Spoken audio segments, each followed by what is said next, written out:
Netcasts you love. From people you trust. This is Twit. Hi, this is Leo Laporte, and this is my Tech Guy podcast. This show originally aired on the Premier Network on Saturday, August 18th, 2018. This is episode 1515. Enjoy. The Tech Guy podcast is brought to you by Rocket Mortgage by Quicken Loans, introducing Rate Shield Approval. If you're in the market to buy a home, Rate Shield Approval locks up your rate for up to 90 days while you shop. It's a real game changer. Learn more and get started at rocketmortgage.com/tech guy. Well, hey, how are you today? Leo Laporte here, the Tech Guy. Oh, yeah, time to talk about tech, computers, the internet, home theater, digital photography, smartphones. We've got smart watches. We've got augmented reality. Perhaps you've heard me give this spiel before. It's really anything with a chip in it, any kind of technology we shall talk about. We shall. You and I shall. I woke up this morning to a fascinating story. We've talked a little bit, I think, about how Intel's the big chip manufacturer that makes the processors in most computers, not so much phones, but in the laptops and desktops, run up against a wall in manufacturing that's making it very difficult, for some reason, we don't know why, for them to make new chips in. They designate these chips by the size of the wiring in the chip. And they describe it in billionths of a meter. That's a nanometer. And right now, our chips are 14 nanometers. And they really want to get down to 10 billionths of a meter. That's kind of impossibly small. Usually they say, well, that's 1/8 of a human hair. I don't even know. I don't think it's like, it's microscopic, right? It's 10 nanometers. They're having trouble doing it. Don't know why. There's an advantage. It's kind of a weird advantage you have in microprocessors that the smaller the process gets, the less heat, the more efficient, the faster, and oddly enough, the less expensive they get. So it's kind of a magical formula. It's one of the few things, your car to get smaller, faster, better, that's generally costs more. But not for a processor. It's a very different thing. We've run up against what they sometimes call Moore's Law. Moore's Law, which was formulated by Gordon Moore of Intel back in the dim, dark days of processors. I think before really the microcomputer revolution in the 60s, was that microprocessors, the number of transistors, and that's the fundamental unit on a chip, is a transistor. The number of transistors we can get on a processor will double every 18 months. And along with that, roughly a doubling in speed every year and a half. And it's amazing because it's held true for decades. It's starting to fall apart. Intel hasn't been able to double the number of transistors for some years now. I just read about a breakthrough that's, to me, fascinating and may bode well for the change in all of this. The folks at the Karlsruhe Institute of Technology, which I think is in Holland, KIT, have created a transistor that uses a single atom. What? What? I think you can't get smaller than that. I don't think, well, maybe you could. I should never say never, right? But this is one atom transistor. It works at room temperature.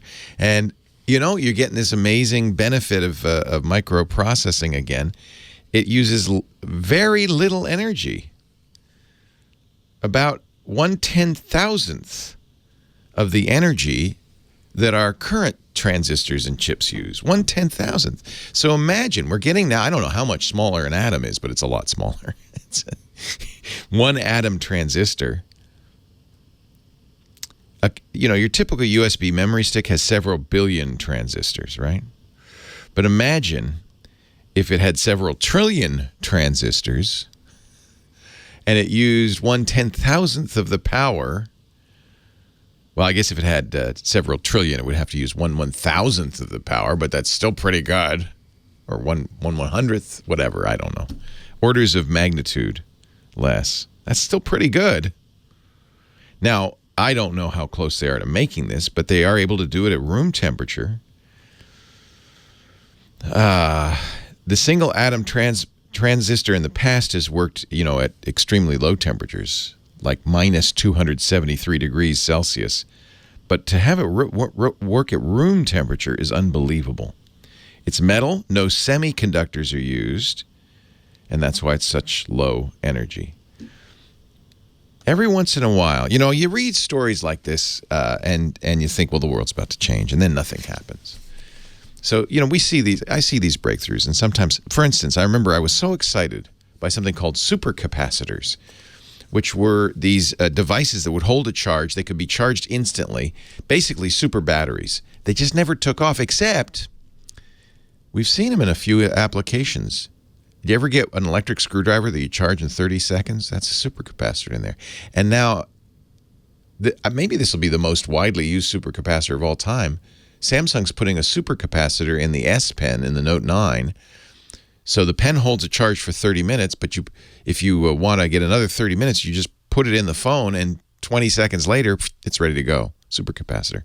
So these things come, but they take time. We learned about supercapacitors a few years ago. Single atom transistors, though, is the kind of thing that could really change the world. A few years ago, I might have talked to you about something called cross-point technology. This is kind of a 3D memory technology that Intel had announced. 3 or 4 years later, they finally started coming out with cross-point-based memory and storage just this year. And we're still waiting. It's kind of maybe a little hard to, still wait, but it's going to be a real transformation in the speed of computing. So the good news is, while we're hitting the limits of Moore's Law, doesn't mean we're not getting better and faster. It's kind of amazing. Kind of fascinating. 8888 Ask Leo. That's my phone number. If you want to talk high tech, I'd love to do it with you. 888-827-5536. You can see I kind of dig this stuff.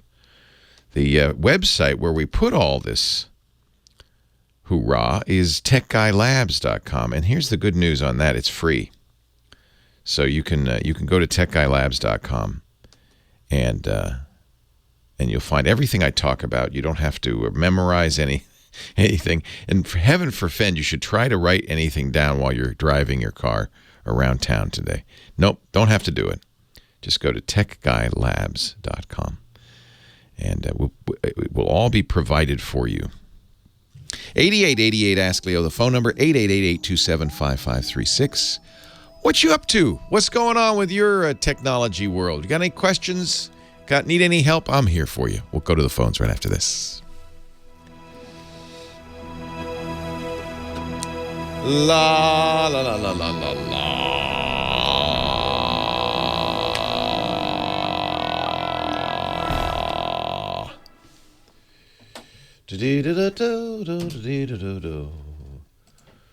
Hello, everybody in the chat room. Hello.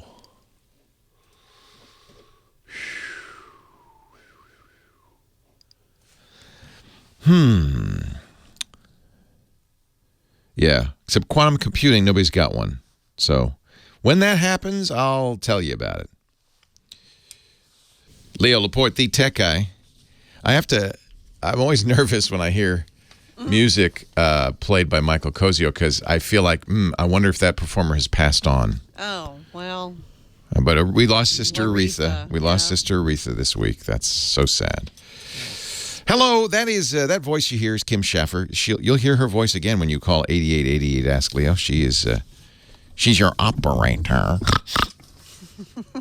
You're hello. What is that from? One ringy dingy. It's Lily Tomlin. Edith Ann. Yeah, it's Edith Ann, but it's the another character. Another character.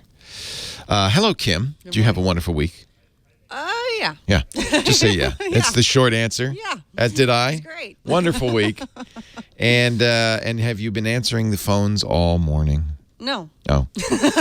But for a moment or two, I see. Or two. 15 minutes. Who should I... How about Johnny in Atlanta? He wants to share his experience with the Surface Go. Surface Go. Surface Pro? Surface Pro? Surface Go? Pro laptop? Let's find out. Let's find out. Tongue-tied. Thank you, Kim. Hello, Johnny in Atlanta. Hello, Leo. How are you? I'm well. You just got a new Surface? Surface Go. Yeah, the Go. The cutest Yeah. computer ever made.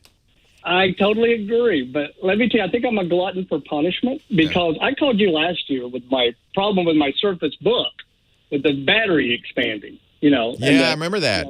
Yeah. Yeah. So it's like, okay, but, Microsoft replaced it. And I'm not it wasn't easy, but you got help, so you got it solved. So, yeah, might be time for another one. And this is a cute one. The Surface Go is the smallest Surface tablet that they offer.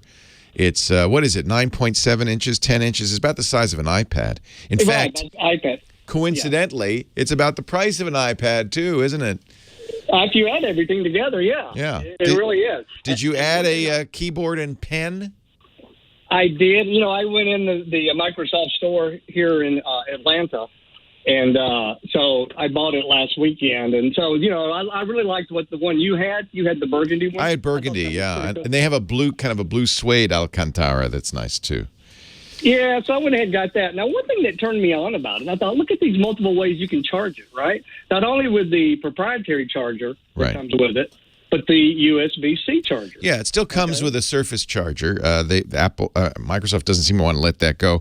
But yeah, finally they have USB-C charging, which for me is great because everything I use now, including my phone, my laptop, they're all USB-C charging. So I don't have to buy multiple. And the thing that always bothered me is the $100 proprietary charger that only charges one thing. And then Dell or HP or Lenovo puts out a new one, and then it doesn't work anymore, and you got to buy a new one. It just bugs the heck out of me. So I like Type-C charging. Yeah, so let me share an interesting story I want to share with you and whoever's getting this tablet. I also have the Pixel 1 phone, so it has the USB charger. Yeah. And so I plugged that into my Surface Go, and it didn't do anything. You could tell the battery wasn't charging. And I thought, well, maybe it's not enough amps, or maybe this isn't compatible. So I ordered one off of Amazon that is, as the description says, USB-C charger for Microsoft Surface Go tablet. Yeah. I said, okay, that's exactly what I want. So I got it yesterday, and so this morning I had about a 90% charge on my Surface Go.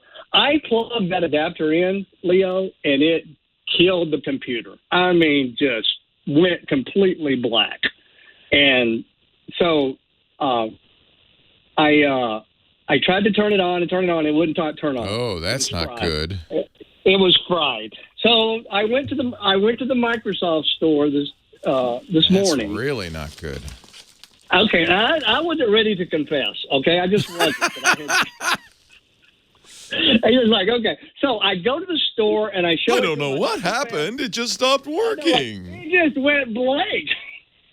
So I go into the store and I tell the technical people there try to help me, and they can't get it to boot up, and they said, we're just going to have to replace it. So while he's swapping that out, I said, well, which USB charger would you recommend? He says, I don't recommend any of them.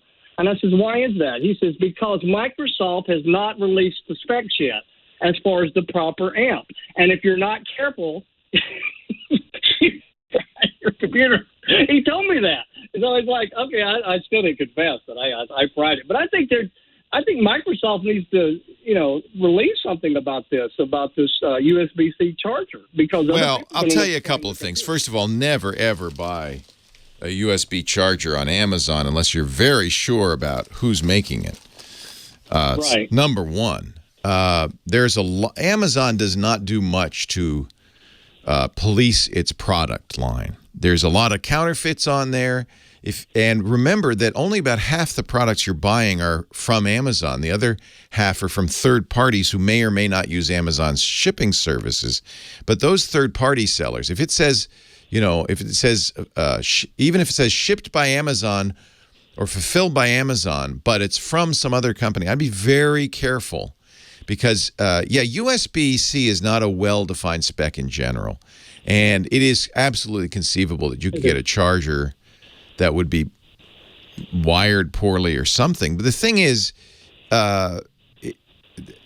whatever you got obviously was problematic. I've been charging my Surface Go on everything, but I'm using chargers that were made by Lenovo or by HP or by Google. They came with my Google Pixel, my Pixel Book charger. And so far, I have not had any problems at all. It's conceivable. We've heard of problems with badly wired USB-C cables hurting computers, and I think this is what happened to you. And the reason is there's supposed to be a resistor in there. There is a spec that should protect the computer, but you obviously got, I'm sorry, something that was not to spec. There's a guy who works for Google named Benson Leong. I don't know if you've heard of his name. But Benson went around on Amazon and bought every USB-C cable he could buy and tested it, and then would put up a review saying, this one will fry your computer. This one will fry your computer. This one will fry your computer. Amazon finally started pulling these off.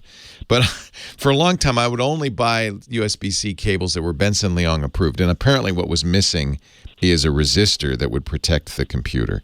But I think a major brand charger from any of the companies I mentioned, or Anker, which is very good, or Aoki, which is very good, Belkin, you should probably be all right.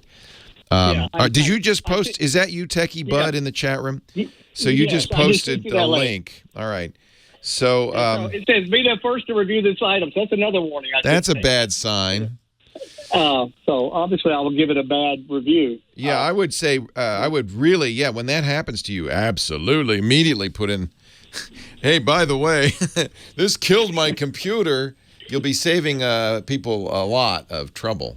Let me just look at this listing on Amazon. It's from, the name of the company is Superer. Right. Okay. Superer, $28.99. It says fit for Microsoft Surface Go tablet. I don't know if fit means it's appropriate fit or it just fits. But right. Let's see. The output is 5 volts times 3 amps. That's 15 watts. 9 volts times 3 amps. That's 27 watts. 15 volts or 20. The most is 20 times 3 1/4, which would be 65 watts. None of those should hurt the Surface Go. No, Type-C charging is limited to 100 watts, which is the only reason some computers you won't see Type-C charging. Boy, this is not good. What? Well, shouldn't my Pixel 1, I have looked at it, I got the Pixel 1 phone. It's just not enough wattage. That's not enough to charge it? No, if you had a Pixel 2, it would be. So this says sold by Superer and fulfilled by Amazon. So that's the key. I would be careful about this is not just for chargers. This is for everything on Amazon. Read the reviews. Check and see who it's sold by. Don't assume it's okay. Leo Laporte, the tech guy. Yeah, my best guess is that this is just... So that was what Benson Leong was protecting people against. Right. And, I'm going to chalk this. Now, interesting, again, I think I'd like to live dangerously again. I plugged it into my Google Pixel. It's probably not wise. And it was fine. The Google Pixel was fine. I realize it's probably too much. I'm probably not going to use it for the Google Pixel phone. But Benson now has a website. This is actually a great website called Benson Approved at bensonapproved.com. And he talks about the issues. Some will charge most efficiently. Others might just fry your battery. Caped Crusader Benson Leong has been testing USB cables off Amazon. And it's not just the no-brand products that have been failing. So they fail in a variety of ways. Incorrect resistors seem to be a common problem. So I don't know if Benson does this. They're writing about him in the third. Oh, it's not related to Benson. Oh, that's funny. So it's not his site, Benson Approved, but at least it's a service. that somebody's Right. provided by I see putting all of Benson's approved stuff. Benson's an amazing guy. For a long time, he posted on. Let me see. Yeah, he's posted on Google Plus. So, he has a Google Plus Type C group where he posts the actual reviews and discussions. So I would read that. Now, having said that, you had bad luck, and the good news Right, is I did, and I'm gonna send it back, and I'm gonna write a bad review. Yeah. And hopefully no one else will fry their machine. Yeah, no kidding. And hopefully no Microsoft store is listening to this show today. We don't know his name. We don't know who he is. It's probably an easy thing for them to fix. So it surprised me that it would. It just immediately died when I plugged it in. Yeah, it fried it. Yeah, right. It sent too much current back, I think. So anyway, well, they were really nice at the store, as they always are. So I got a new one. I'm prepping. You're building a dossier, though. A dossier with Microsoft. Uh-oh. Here he comes again. But the Surface Go is so cute, isn't it? Now, do you like it? Are you going to use it, you think? Or it's kind of like a second computer? Yeah, I'm a software developer. Oh, so okay. It doesn't have all the bells and whistles I need, but when I'm traveling and I need to support my clients, and I don't need all the full power, that my Surface Book. Perfect. It's going to be fine. It's going to be fine. Yeah. And, for little projects and stuff like that, it's going to be great. And I carry this in the iPad Mini with me now because you don't feel weighted down by your technology. Very nice. I'm real pleased. So I'm real pleased. I think it's good for that. Well, it's great to talk to you again. Thanks, all right, Johnny. Leo. All right. Thanks for the warning. All right. See you later. Bye-bye. Bye-bye.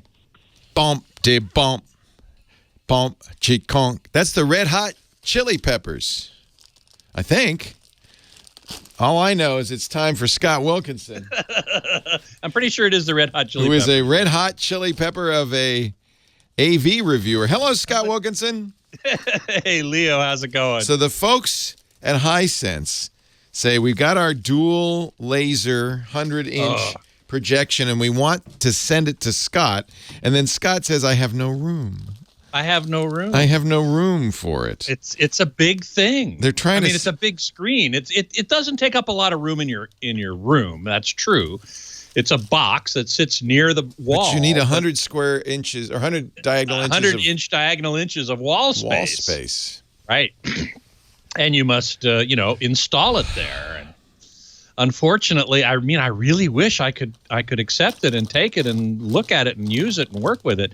You guys must have had some fun with it last week. I think you and Robert Heron. We did, and we liked it. But I'm interested in the dual laser because I think it'll have better color. I expect you're right. The one you have is a single laser. One laser, all three colors, R, G, and B. Right. And the way they do. You know how that works? No. Did you look at that? It's kind of interesting. How? It's actually a blue laser, and the blue laser hits a rotating wheel that is coated with a yellow phosphor material. And so when the yellow phosphor material is struck by blue light, blue photons, they combine. Some of the blue photons get absorbed, and the yellow phosphor emits yellow, and the blue that gets through combines with it, and blue plus yellow equals white. And so they get white light. And then I'm pretty sure... Wait a minute. Blue plus yellow equals white? When you're talking about emissive light, when you're talking about reflected light... Because I thought blue plus yellow was green. It is when you're talking about printed inks that light reflects off I learned that in kindergarten. Exactly. Little blue and little yellow. You remember that book? Yeah. Actually. So this is the difference between reflected and emissive. Emitted light. Exactly. Blue plus yellow emitted light equals white. Wow. Yep. Wow. It's kind of interesting, huh? Fascinating, actually. Yeah. And so you still then need... Remember we talked a week or two ago about DLP projectors, single chip DLP projectors, and how they require a color filter wheel? Yes.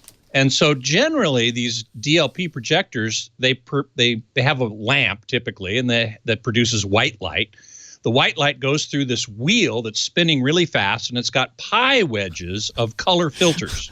Every time I hear about DLP, I think I'm blown away by the ingenuity of modern mankind. I mean, it's just amazing. It's such a Rube Goldberg device. I know. It seems so kludgy. You can't imagine how it would work. We've just used two phrases that probably many of our younger audience members have no idea who Rube Goldberg was. He was a 30s cartoonist who created crazy contraptions like Mousetrap. And then kludge is a computer science word that really means just kind of a crazy, another word for crazy contraption, just a kind of not necessarily, but it has a negative connotation a little bit. It's true.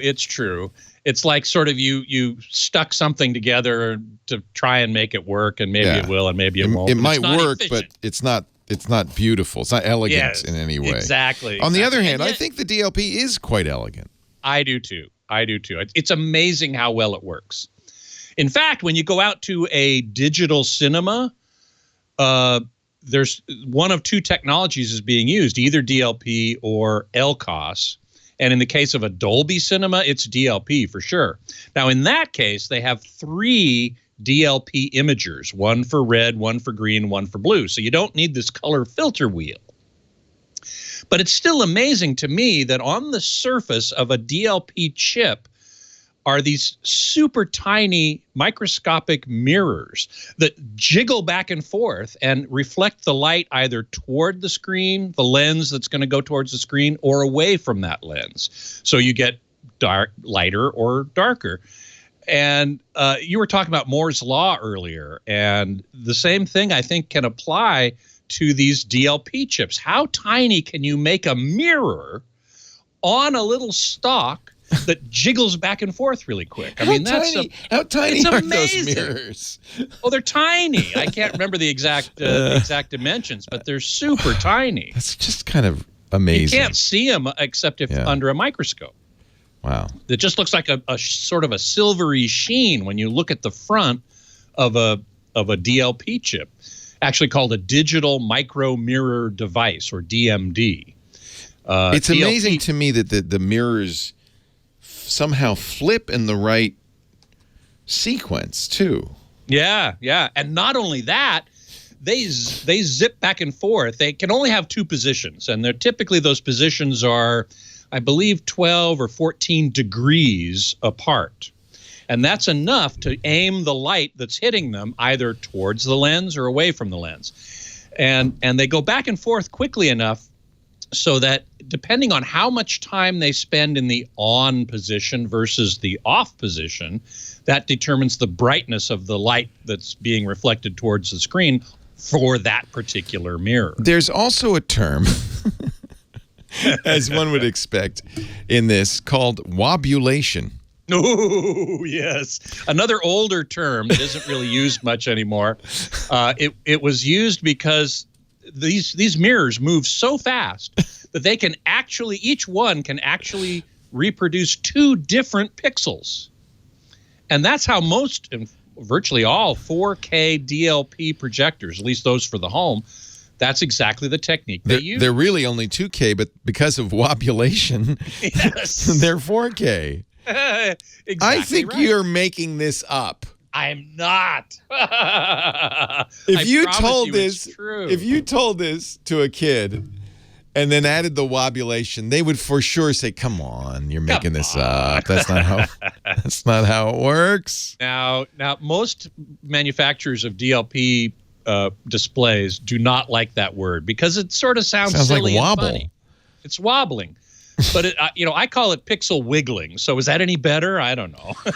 It actually goes back to radar, the days of radar wobulation. Oh yeah, I didn't know that. Yeah, according to Wikipedia,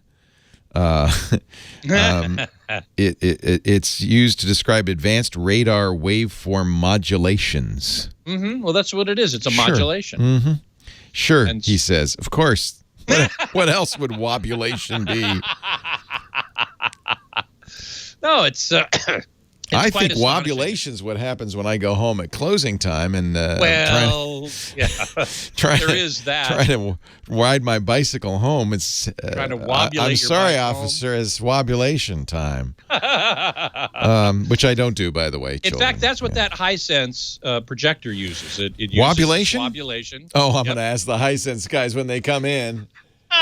So, is this using wobulation? Yeah, because they'll deny it, right? Well, they'll say we'd prefer you not use that word.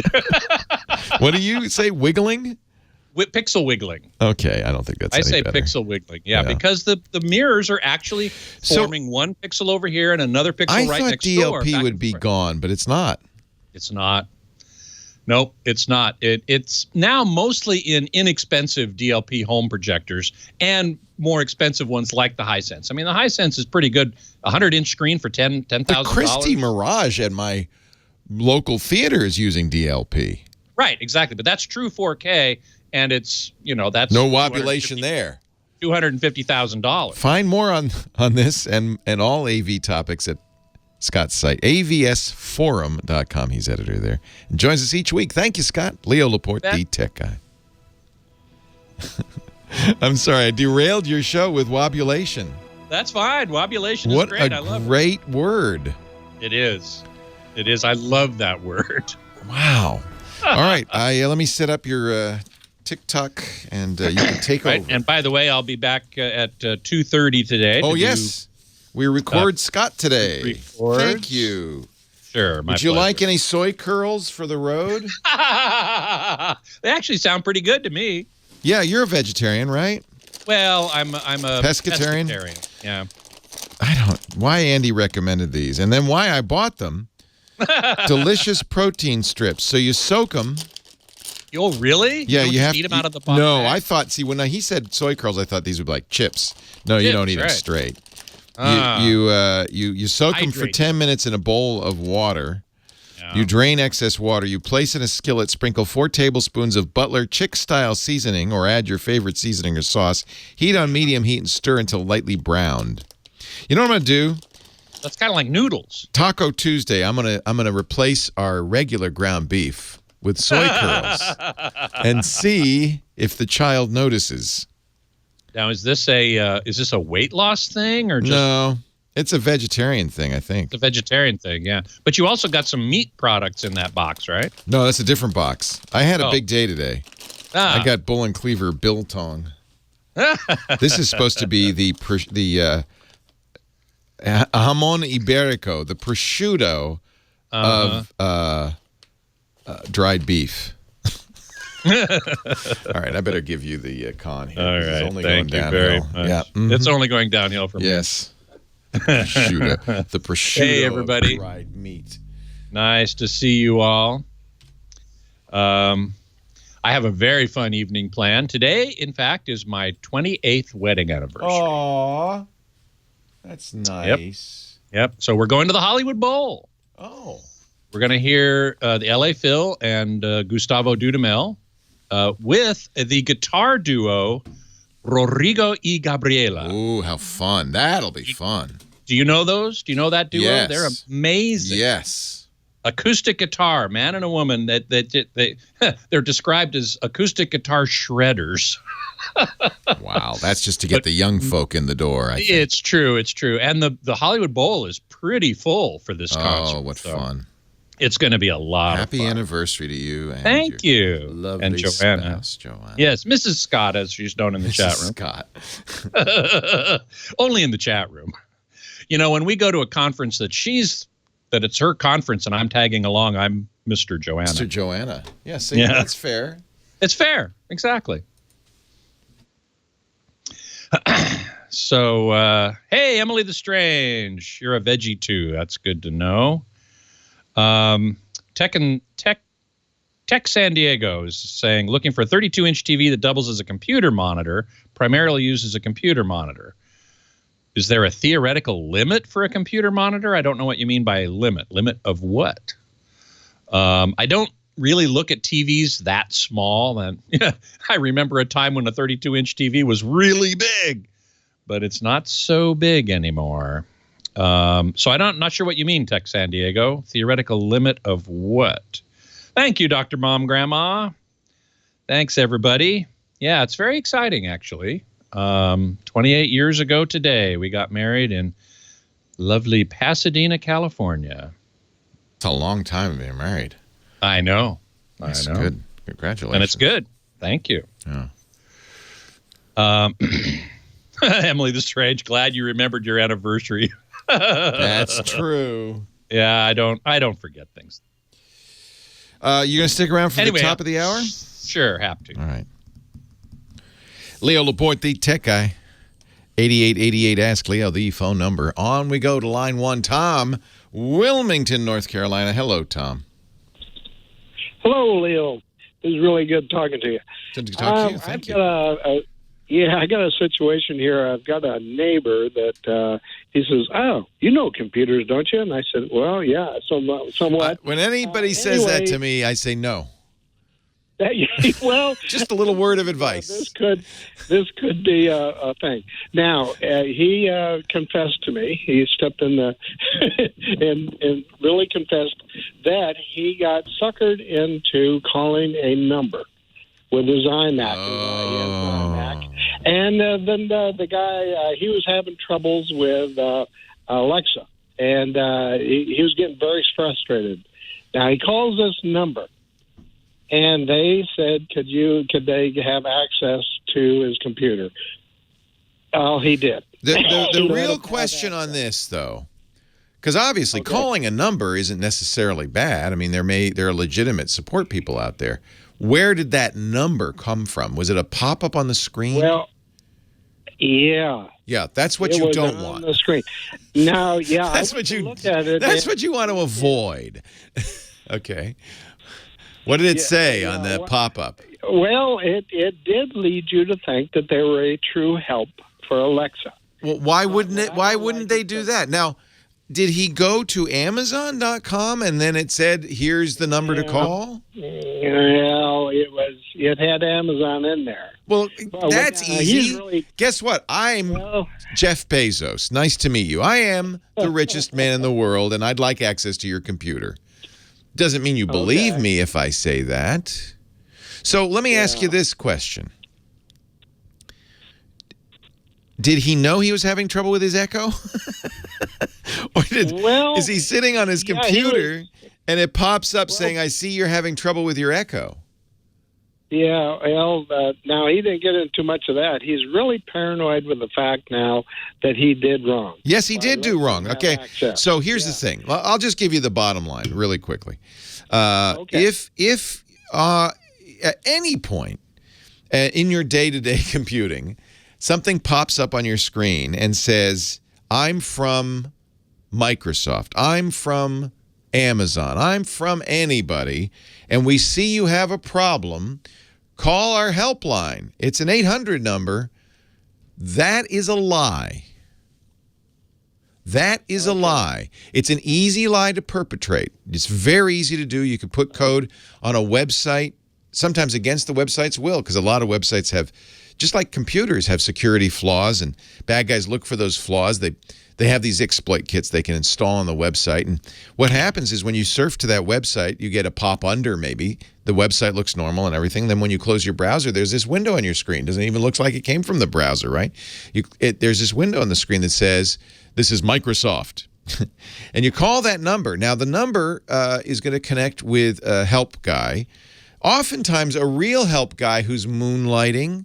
I've heard stories that sometimes in these call centers, not in the U.S., but outside the U.S., they'll work for a company like Microsoft during the day, and at night they'll run a scam. This is the same as if somebody called you and says, "I'm calling from Windows, and we see you have a problem. We'd like to help you." So there's two things that now he's opened the door to, two ways to exploit them. First of all, did they take money? Well, no. But he's paranoid with the fact that he says, "Well, I guess I need to wipe the drive." Well, I'm going to continue. Hold on. So if they ask for a credit card number and they take money, well, that's often point one of the scam. By the way, they now have your credit card number. If they don't ask for money and they say, oh, we're just going to do this out of the goodness of our heart, but you need to give me access to your computer. The minute you give them access to your computer using a remote access product, they can do anything they want.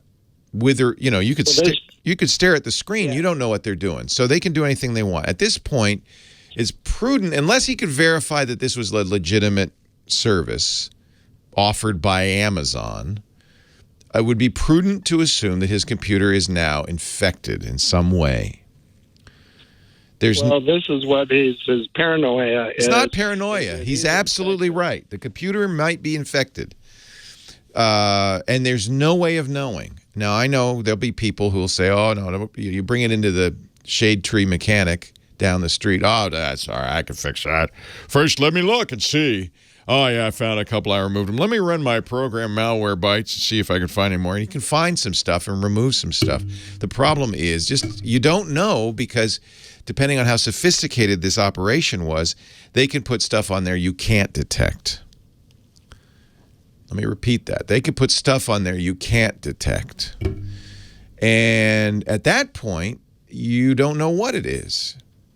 The fact that they didn't ask for money in some ways is a bad sign, because they're not doing this out of the love of mankind. Their love for humanity. They're doing it for profit. So there's profit somewhere in this. And if they didn't ask for money, well, now he's right to be paranoid. The stock answer I give everybody in this case is he's right, wipe the drive and reinstall Windows. You can back up your data. Your data is probably safe, but you should wipe the drive and reinstall Windows. It's almost impossible to know what they did, and therein lies the problem. Maybe they did nothing. Maybe you're erasing the computer for no reason. Maybe they did something. You just can't tell. And there's no shade tree mechanic who can say, well, I can with certainty remove it all. They can't. So your friend's right to be paranoid. Who knows what they're doing? I don't know. They could have you want me to tell you some of the things they can do? They could put a keystroke logger on there that's phoning the home office with every time he types his password and log in, and bank account number, things like that, charged credit card numbers.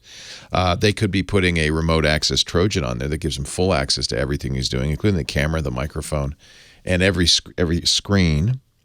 There's all sorts of things they can do. So we just don't know. That's the problem. Yeah, Leo? Yeah. Yeah. Let me ask you this, though. When you wipe the drive, does it actually erase everything, or does it just flag it to say that space is available? That's exactly right. So when wiping the drive, the real way to do this, actually, you're correct, but in most, it is conceivable that they could put malware on there that wiping the drive does not remove. It's possible to put malware, for instance, in the memory of the graphics processor, and you can't remove it. But we're going to hope that that's not the case. So wiping the drive, you're confusing two different issues. Where one is where you erase a file, but you can recover it. But you're not worried about that. What you're worried about is any software that's been left on the machine that's malware, and it's sufficient to reinstall Windows. So you don't have to do some nuke the drive thing. You just need to uninstall. You need to erase it, format it quickly, whatever, and put Windows back on. Was there any kind of diagnostic to where it'll do ones and zeros? You don't need to do that. You don't need to do that. That's not necessary. Okay. That's only if somebody's going to have access to the drive and try to unerase stuff. I see. That's a different problem. Your problem is there's potentially software running every time he turns on his computer that's doing something malicious. So all you need to do is wipe out the computer and reinstall all the programs. You can back up data because data is theoretically safe, although it is conceivable that you could put stuff in the data, too, that would reactivate it. But generally speaking, these guys they don't have that much time. How long did the guy spend on the computer? Yeah, not that long, because when he realized what was going on, he unplugged the Ethernet. Oh, smart man. And told them. Yeah, and then, but he said, he says, I was too late. He says they were on there not very long. He thinks only about a few minutes. But he realized and he unplugged everything. But now, now encryption. He says he was so paranoid that he set up encryption on his iMac. And Well, that's unrelated. oh, really? Yeah. Leo Laporte, the tech guy. More calls right after this. I'll spend some time talking about this. But so the confusion here is encryption isn't going to help him at all because when he's using his computer, it's unencrypted, right? Otherwise, he wouldn't be able to use it. And whatever they put on there has access to everything he has when he's logged in. So encryption saves him nothing, right? Does that make sense? Yes. You don't have to worry about unerasing files because they're not doing that. What you really want to do is get rid of any malware they put on there. 2 minutes, if I'm this guy. So tell me, so you don't know exactly the sequence of events. Well, no, this is just what he told me. Yeah. Is that he at least had the wherewithal to unplug the Ethernet. Well, but that doesn't necessarily. I mean, if I'm the bad guy, I put on whatever I'm going to put on immediately. Yeah. Yeah. Okay. So I think that's just your friend is prudent and smart, and this is what he should anticipate is. They put something on there, and he should wipe it now. He doesn't need to encrypt. He doesn't need to do a full-on, D-ban wipe. He just needs to erase and reinstall. Okay, Scott Wilkinson. Hey, all yours, my friend. Thank you so much. Just typing a response here. Who was it? Oh, Mike B was saying I would probably like a John Williams concert at the Hollywood Bowl, and it's true. John Williams music is very good. It's almost a little overdone in my opinion, so it wouldn't probably be my first choice. But hey, I wouldn't turn down a ticket. But this guitar duo, we've seen them on TV, and they're really phenomenal, really, really special. So that with the LA Phil and Gustavo Dudamel, who I love as a conductor. I mean, man, oh man, he just... I get the sense that he plays the orchestra like an instrument. I mean, of course, all conductors do, but he does it in such a way that it becomes more apparent that he has brought them together into a unified whole better than most conductors I've seen. So I'm really looking forward to that. That's going to be great. Lawn Dog was telling me about some friends of his in his neighborhood where they're celebrating their 70th wedding anniversary. Unless we get a medical breakthrough, I don't think Joanna and I are going to make it to 70. No, I kind of doubt it. Mike B. Oh, with John Williams conducting John Williams music, that could be really good. Because certainly, I wish I could have seen Stravinsky conduct his own music. I think that would have been really fun. Hey, Knox Harrington, exactly right. Schindler's List. The subject matter forced him to dial it back a bit. John Williams. Very good. So, let's see. Who else has got a question here? We were talking about, I think, was it Tech in San Diego? Or Mike B. I forget who it was now. Tech in San Diego. Using TV for computer monitor. And is there a theoretical limit to the size of a computer monitor? And the answer is no. Large screen TVs can be used as computer monitors. Projectors can be used as computer monitors, no problem. The real difficulty comes in when, as you get larger and larger, if you're putting text on the screen or a spreadsheet or something like that, then as the screen gets larger and larger, the pixels get larger and larger, and the text becomes less and less sharp. So you want a higher resolution the larger you go. So, for a big, large screen TV, this is actually one thing where 4K makes a lot of sense. But and even 8K, we're going to start seeing 8K TVs, believe it or not. We're going to start seeing 8K TVs very soon. We already saw examples at CES. We've seen them for years, but Samsung announced they're actually going to have a product that's 8K. Now, for video, I have been pretty sour on this idea because there's no content. And so everything's got to be upscaled. And the upscaling is pretty good. Samsung introduced with this 8K TV at CES an artificial intelligence upscaler, video processor, AI processor, which did a remarkably good job of upscaling. So if you got good upscaling, okay, that's fine.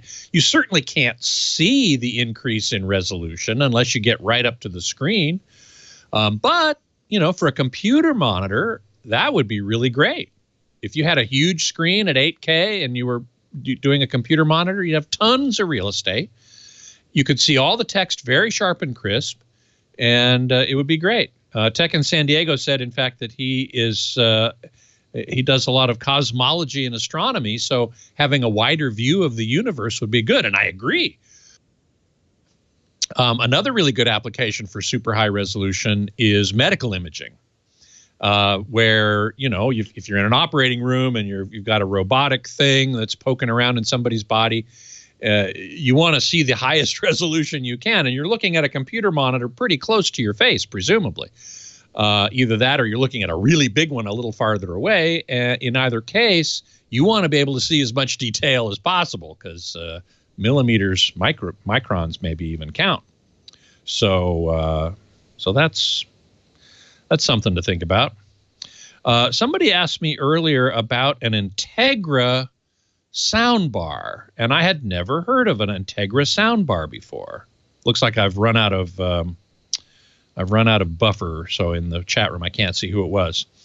And this Integra soundbar is an Atmos soundbar, so it's got upward firing speakers as well as front firing speakers. And it's probably good. Integra products are very good. It's kind of like the Lexus of Onkyo, shall we say.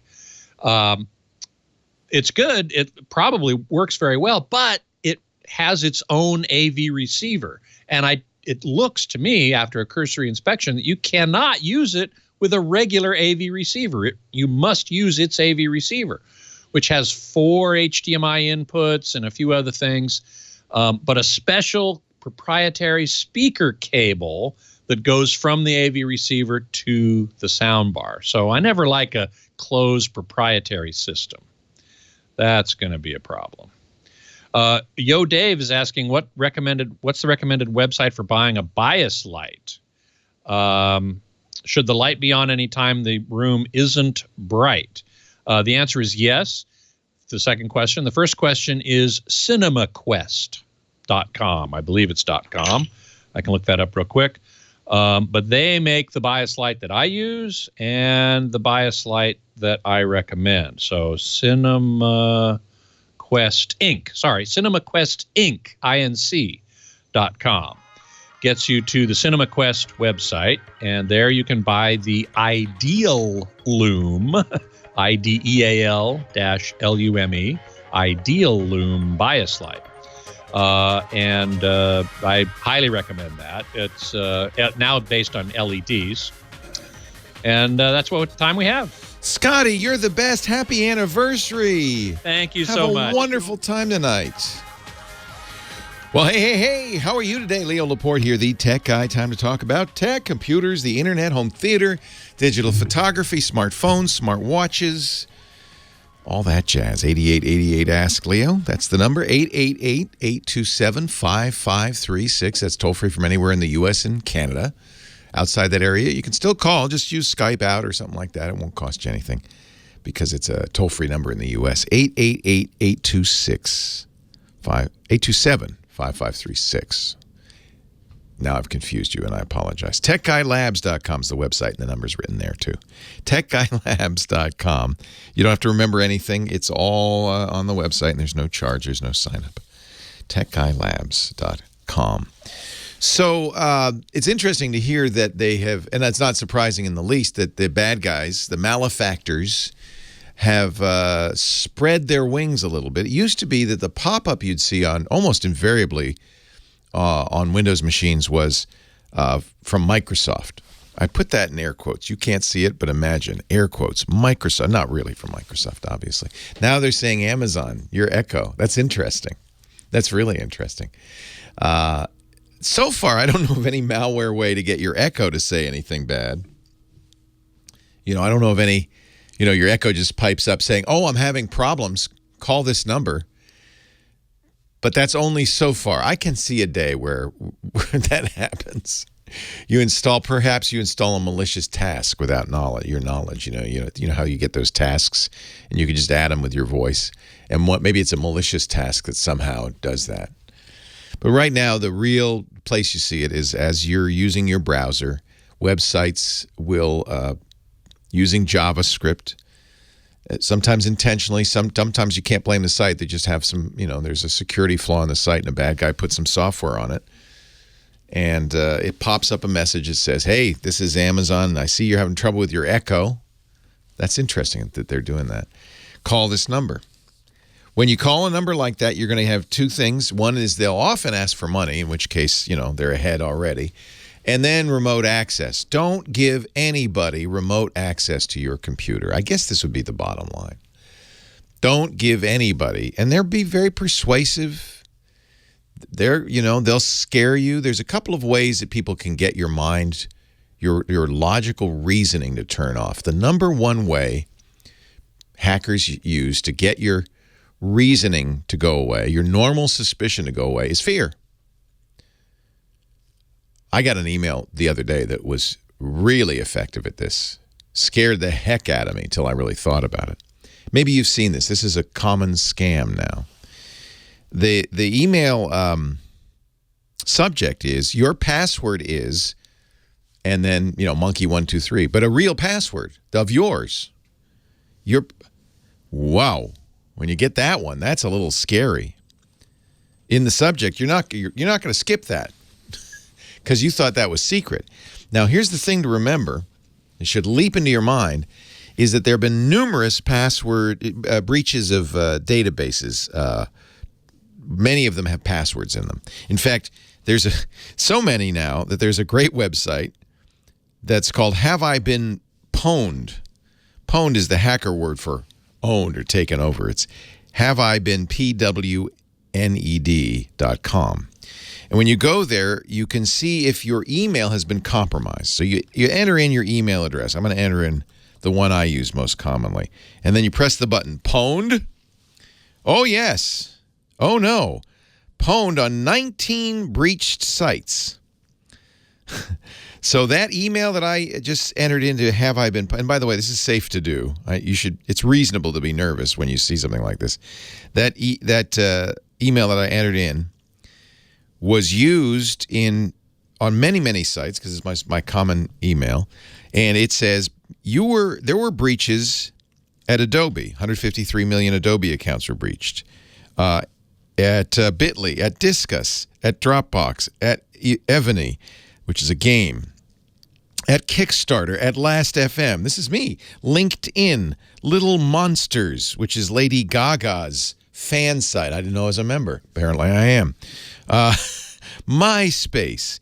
Now, it's probably the MySpace one that this hacker got, okay? So these breaches mean that my email address, and in some cases the password that was associated with that account, are out there, floating around. Once they're breached, they're downloaded. Sometimes they sell them. A lot of times they just post them. It's out there. That's how Have I Been Pwned works. Troy Hunt, the guy who created it, basically goes into these breach posts and looks for email addresses and then adds you to this giant database. So I'm in it. Quite a bit, as a matter of fact. And in some cases, my password's in it. Must have been this password. Now, the password that was in the subject matter of the email was a one I haven't used for a very long time, and this is almost always the case. You hope. This is why you want to have a different password for every site. You don't want to reuse passwords at all, because if that happened to be a password that I've been using for years that I've used on many, many sites, that would be bad. Your password is monkey123. Oh, no. So I open the email. I wish I could find this because I'd love to read it to you. Let me see if I can find an example, because this is so common now. It's a phishing scam. I don't have the one that I got, but I'll read you one from from one of the Bruce Schneier's written about it, Brian Krebs.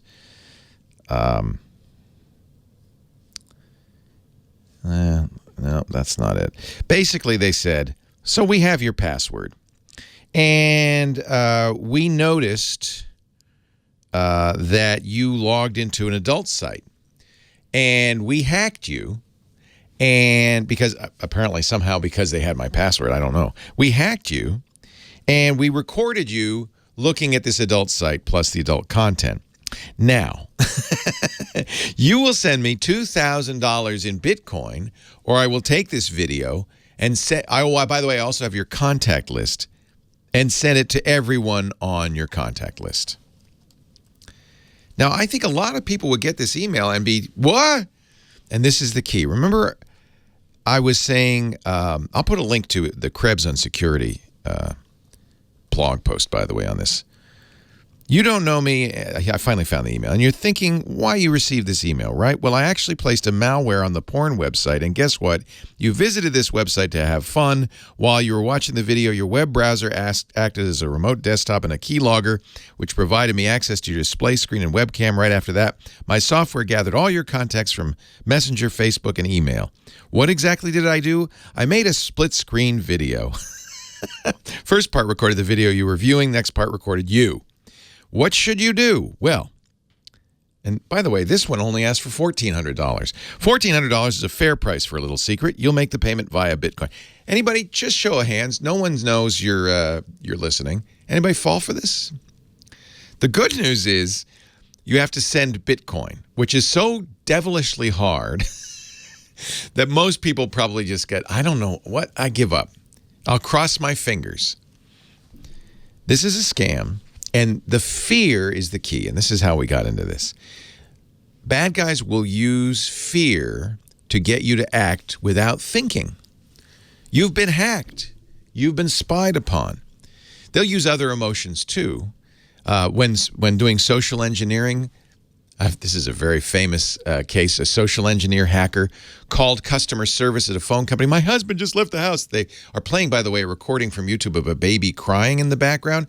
And I have to log in to pay this bill or they're going to turn the power out. He's not going to be back for a week. Can you just give me my husband's password to his phone account so I can get this text? And, of course, a customer service rep, not fear now, but sympathy, does it. Gives the bad guy.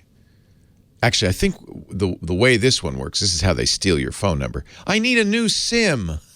Send me the new SIM. And they'll do it.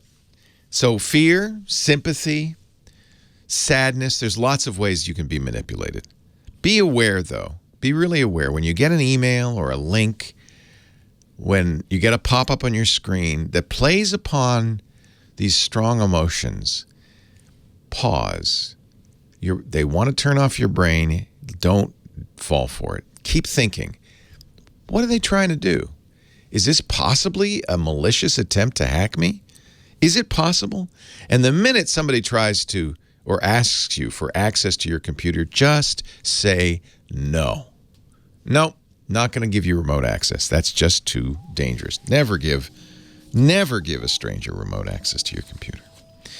All right, we're going to take a break. I had to give that little sermon because I worry about you. I worry about you out there. It's so dangerous. 8888 Ask Leo, the phone number. Back to the phones we go right after this.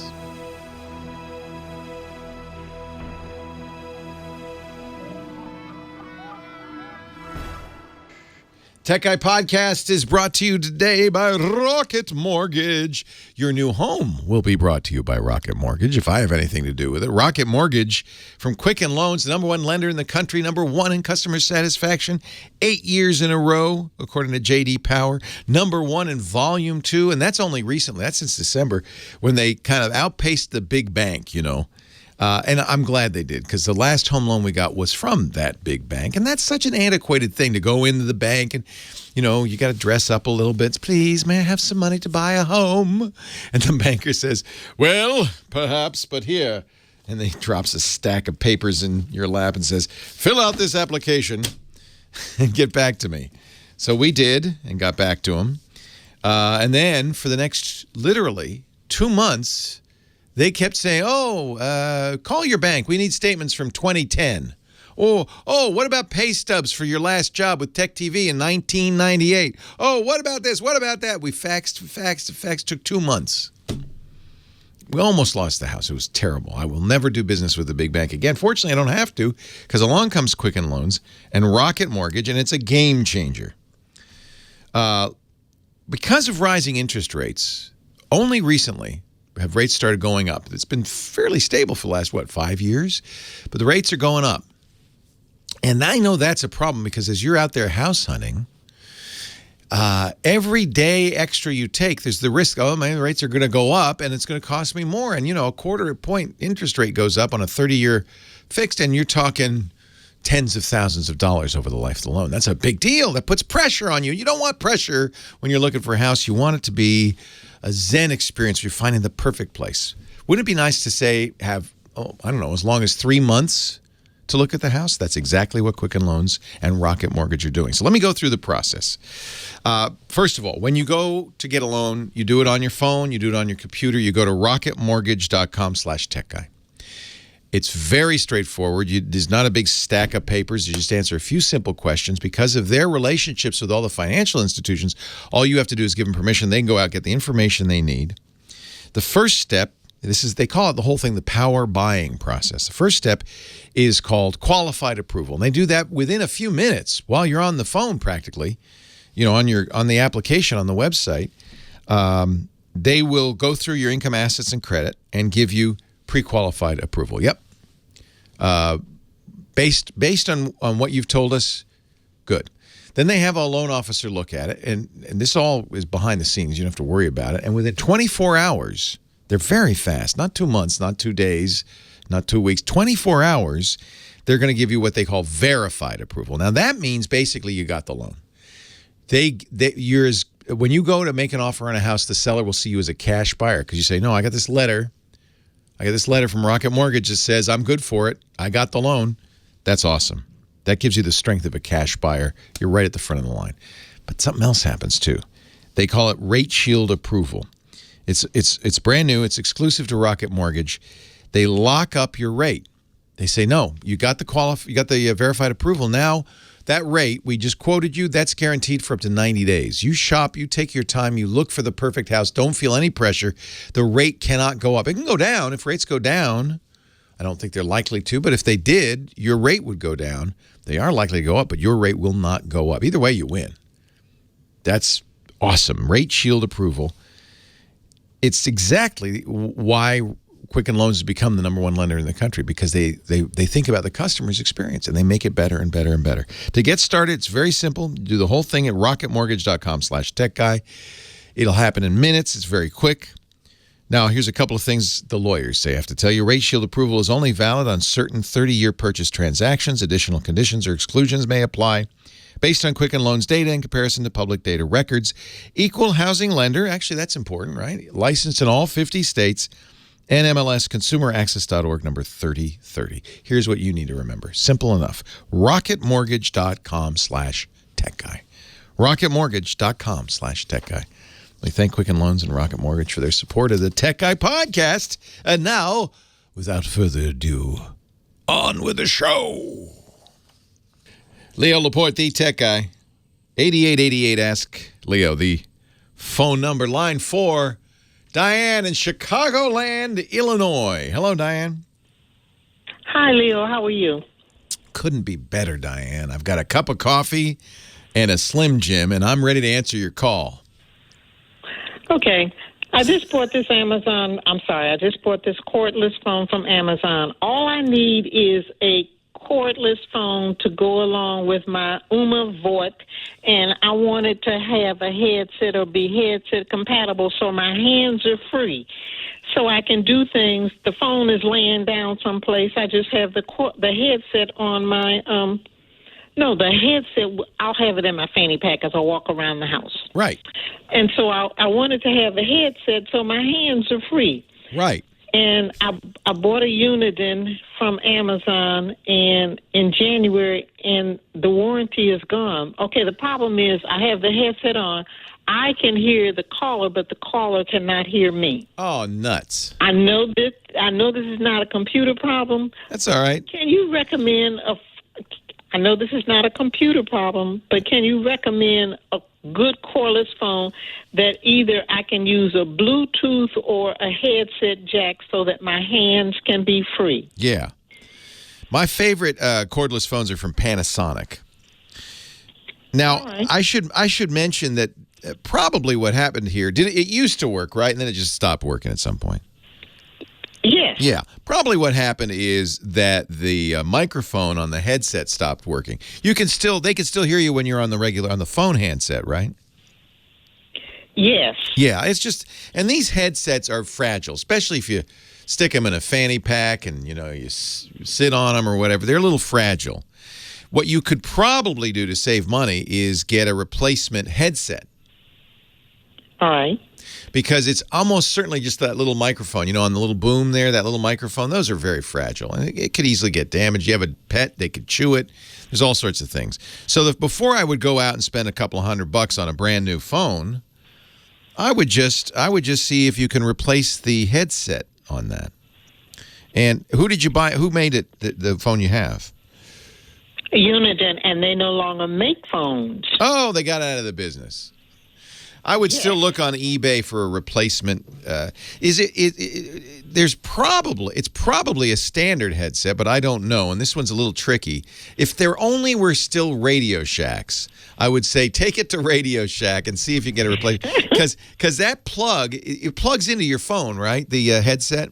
Yeah. It's got a little mini jack. It's probably got 2 or 3 rings on that little plug there. That is I would bet it's a standard. It may not be. It's conceivable. Uniden said, no, we're going to make this weird, so you have to buy one from Uniden. But much more likely, that's a standard headset that you could get a replacement for.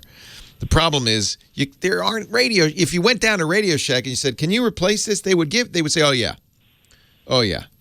That's not a big deal.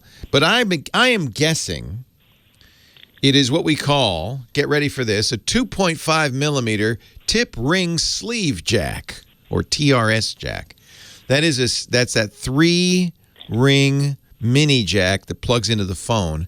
And if that's the case, you can easily replace just the headset. And I bet you it's the microphone that broke. You put a new headset in, everything will work fine. It'll save you a little money.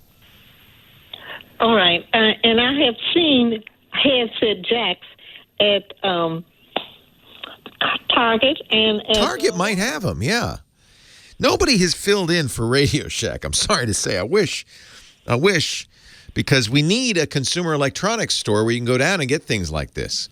But Target might. Yeah. So, and maybe if you find a nice, smart person at you go to the electronics area there. Yeah, they're not too bad at Target. You go down there and bring your old headset and say, "Look, this doesn't seem to work anymore. Do you have anything that could replace this?" I bet you they could replace it, and it would only be $20 instead of $50 or $150. If you really want a new one, I like the Panasonic cordless. They have link to sell as well, which means it'll work with your cell phone as well as your regular UMA line. That's kind of handy too. And just for your information, AT&T has phones that have smart call blocker. So you have to announce who you are first. I love that. Don't you love that? Yes. And that prevents those callers. Take a look. I'm looking. Panasonic makes a headset replacement for its own phones. I'm seeing it on Amazon for $17.81. I bet you this would work with your Uniden. I bet you anything. But I can't promise. Can you give me the if you look on Amazon for the KX TCA 430. TCA 430. Just look on Amazon and then look at they have a picture close up of the jack that goes into the phone. Look and see if it matches. All right. If it does, you know what? You're probably good to go.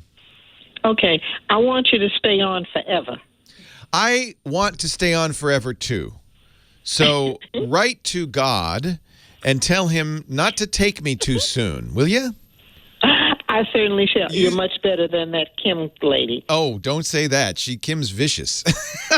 She'll come after me. I don't know, Diane. I don't know her.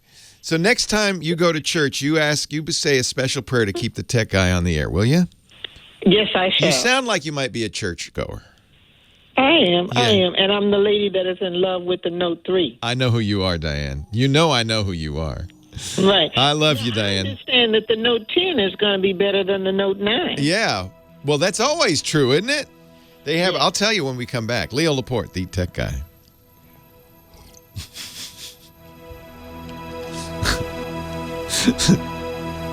Oh my.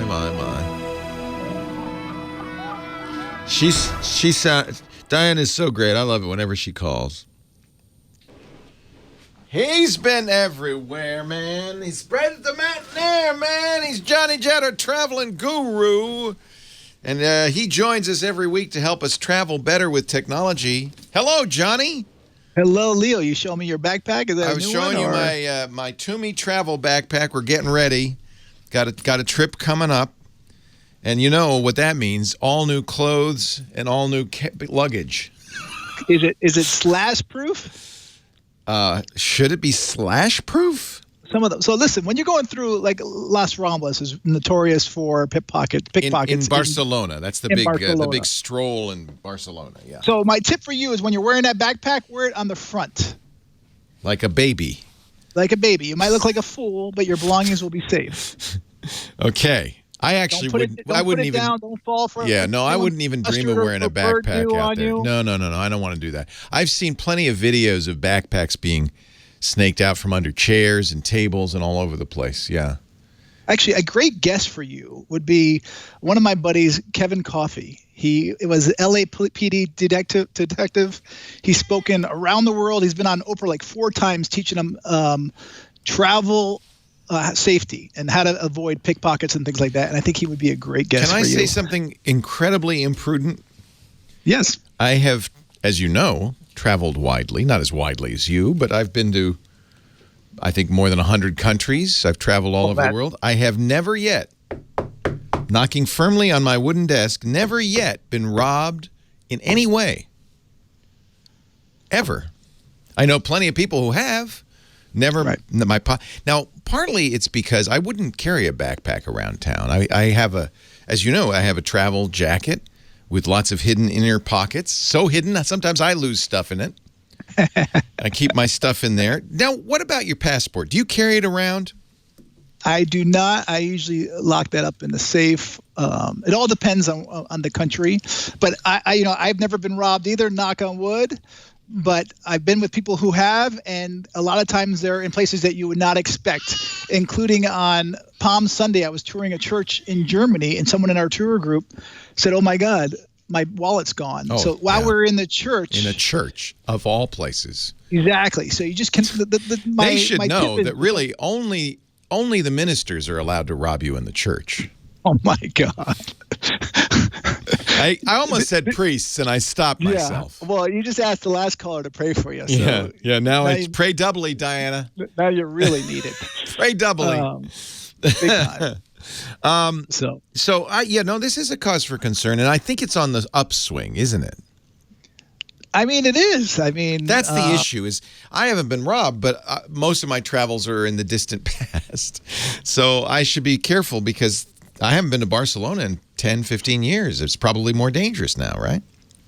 No, that's not necessarily. It's not dangerous. You just have to be worried about the pickpockets. Yeah. And it's everywhere. And also, I have been scammed before. So one time I was in Budapest with a couple of my buddies from high school, and we were walking around. He was about to get married the next day, and 2 pretty girls came up to us and said, "Hey, you want to get a drink?" I'm like, "No, I'm tired." My buddy's like, "Let's go." So we went to this bar. Okay, this is the first thing to remember. No pretty girl wants to have a drink with you guys. No kidding.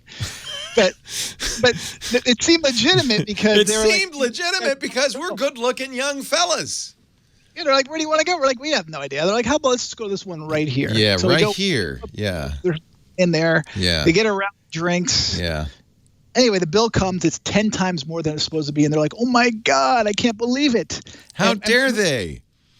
But they offered money. They put in money, And then afterwards, my buddy's like, they're in on the scam. I'm like, there's no way. So the next day, my buddy's like, we're camping out in front of this place. Sure enough, they come in with 2 more guys. Of course they do.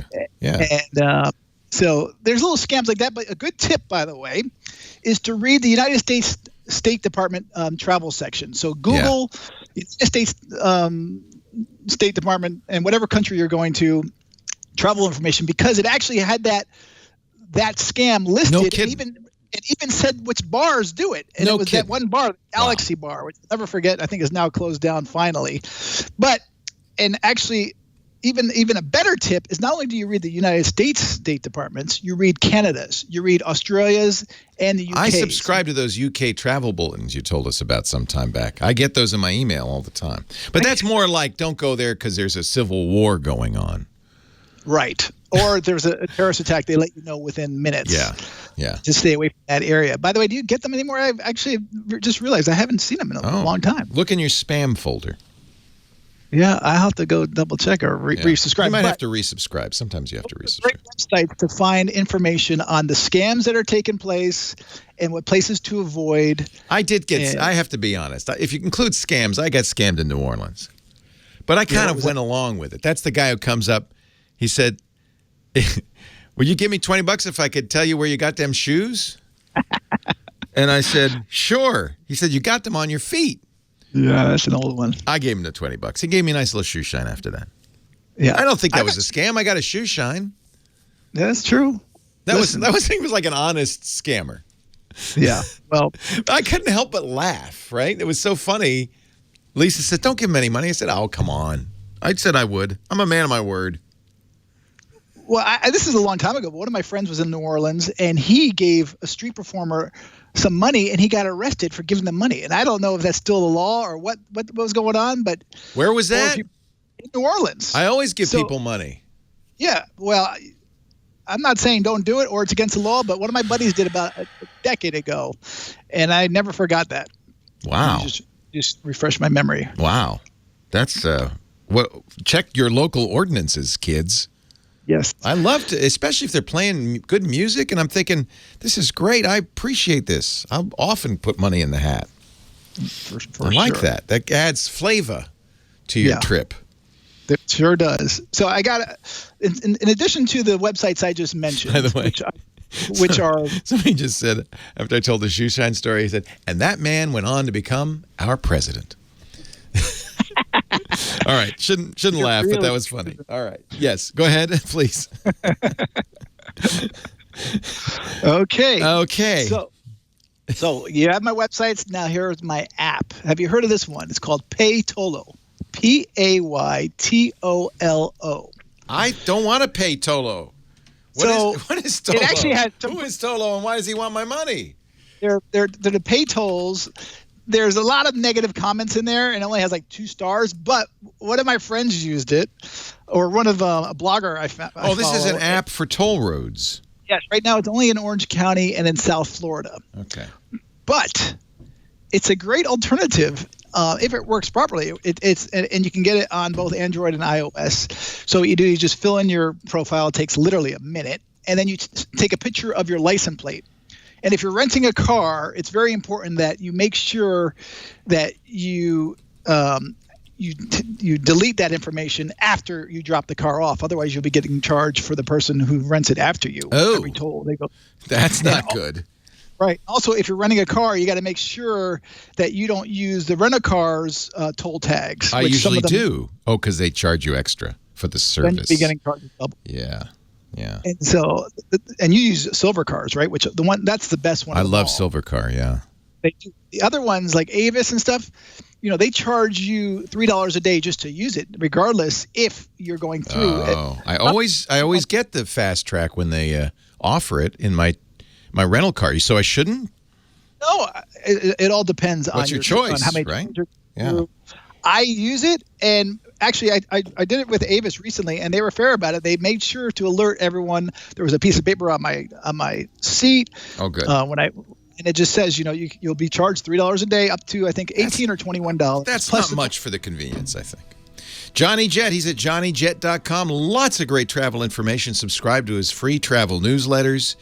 And of course, don't forget to follow him on Twitter and Instagram for lots more great stuff. Thank you, Johnny. See you next week. Leo Laporte, the Tech Guy. Leo Laporte, the Tech Guy. 8888 Ask Leo. The phone number. Dale in Palmdale is next. Hi, Dale. How you doing, Leo? I'm well. How are you? Doing good. Just want to first say that I've been watching you. First, you turned me on to your YouTube, so I watch you through my YouTube. Okay. But I'm watching you through my 65-inch LG. Oh, gosh. I should have put on makeup. Yeah, Johnny Jett needs to update his camera to a better quality. I agree. He's a little blurry. But it is a radio show. Let's not forget. Yeah, I know. But thank you for watching. Yeah, we stream everything. Maybe this was a crazy idea. I started doing this about 10 years ago. We stream everything, including the radio show, all the podcasts at twit.tv/live.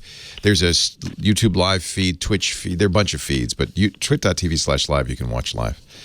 And it's fun, and you get a different. If you watch live, you get a different show because we edit out all the bad stuff before. Right. Yeah, but you get all the bad stuff because we can't edit them out. Speaking of which, I went to one of your shows to look at the one that you interviewed the guy from Apple, and my brother is a big Apple fan, and I called him up. I said, "You got to come over. We got to watch this interview." Oh, nice. And was it the gentleman with the beard? Sal Segoyan.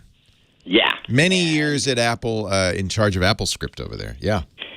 Excellent interview. Thank you. But the thing that I missed was all of the stuff that was afterwards when he was talking about all of his special little things when he was talking to Steve Jobs. Fear not. It was so good, we made a second show. So there are two. You got to watch the second one. Yeah, I sit there and I go, you would not believe the things that the Apple can do, Steve.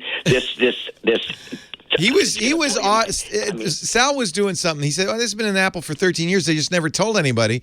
He was working in a keynote presentation with his voice as well as his mouse and keyboard, and he would say things like, "Okay, take that picture, make a panorama," like he had an assistant, and it would just do it. I saw that, and I was sitting there telling my brother, "You got to see this. You got to see this." And then when it came to the end of the show, that was all cut out, and I go, "Oh my God! No, what I need you to see isn't there." It's in part 2. So go back to twit.tv/TRI. That's the show, Triangulation, TRI, and just watch the Sal Segoyan part 2. I think we put that out yesterday. Oh my God, that's great. But and actually, I'm an Android person, and I'm going, I think I'm going to be an Apple person. Wow. That's how much it impressed me. I'm just sitting there going, this is what I've always dreamed that computers can do. Yeah, automation is really interesting, and it's unfortunate that Apple. We didn't talk too much about this, but they fired Sal. They didn't fire him. His position was discontinued 2 years ago. Sal has found plenty to do since, and thank goodness, because he's a great guy.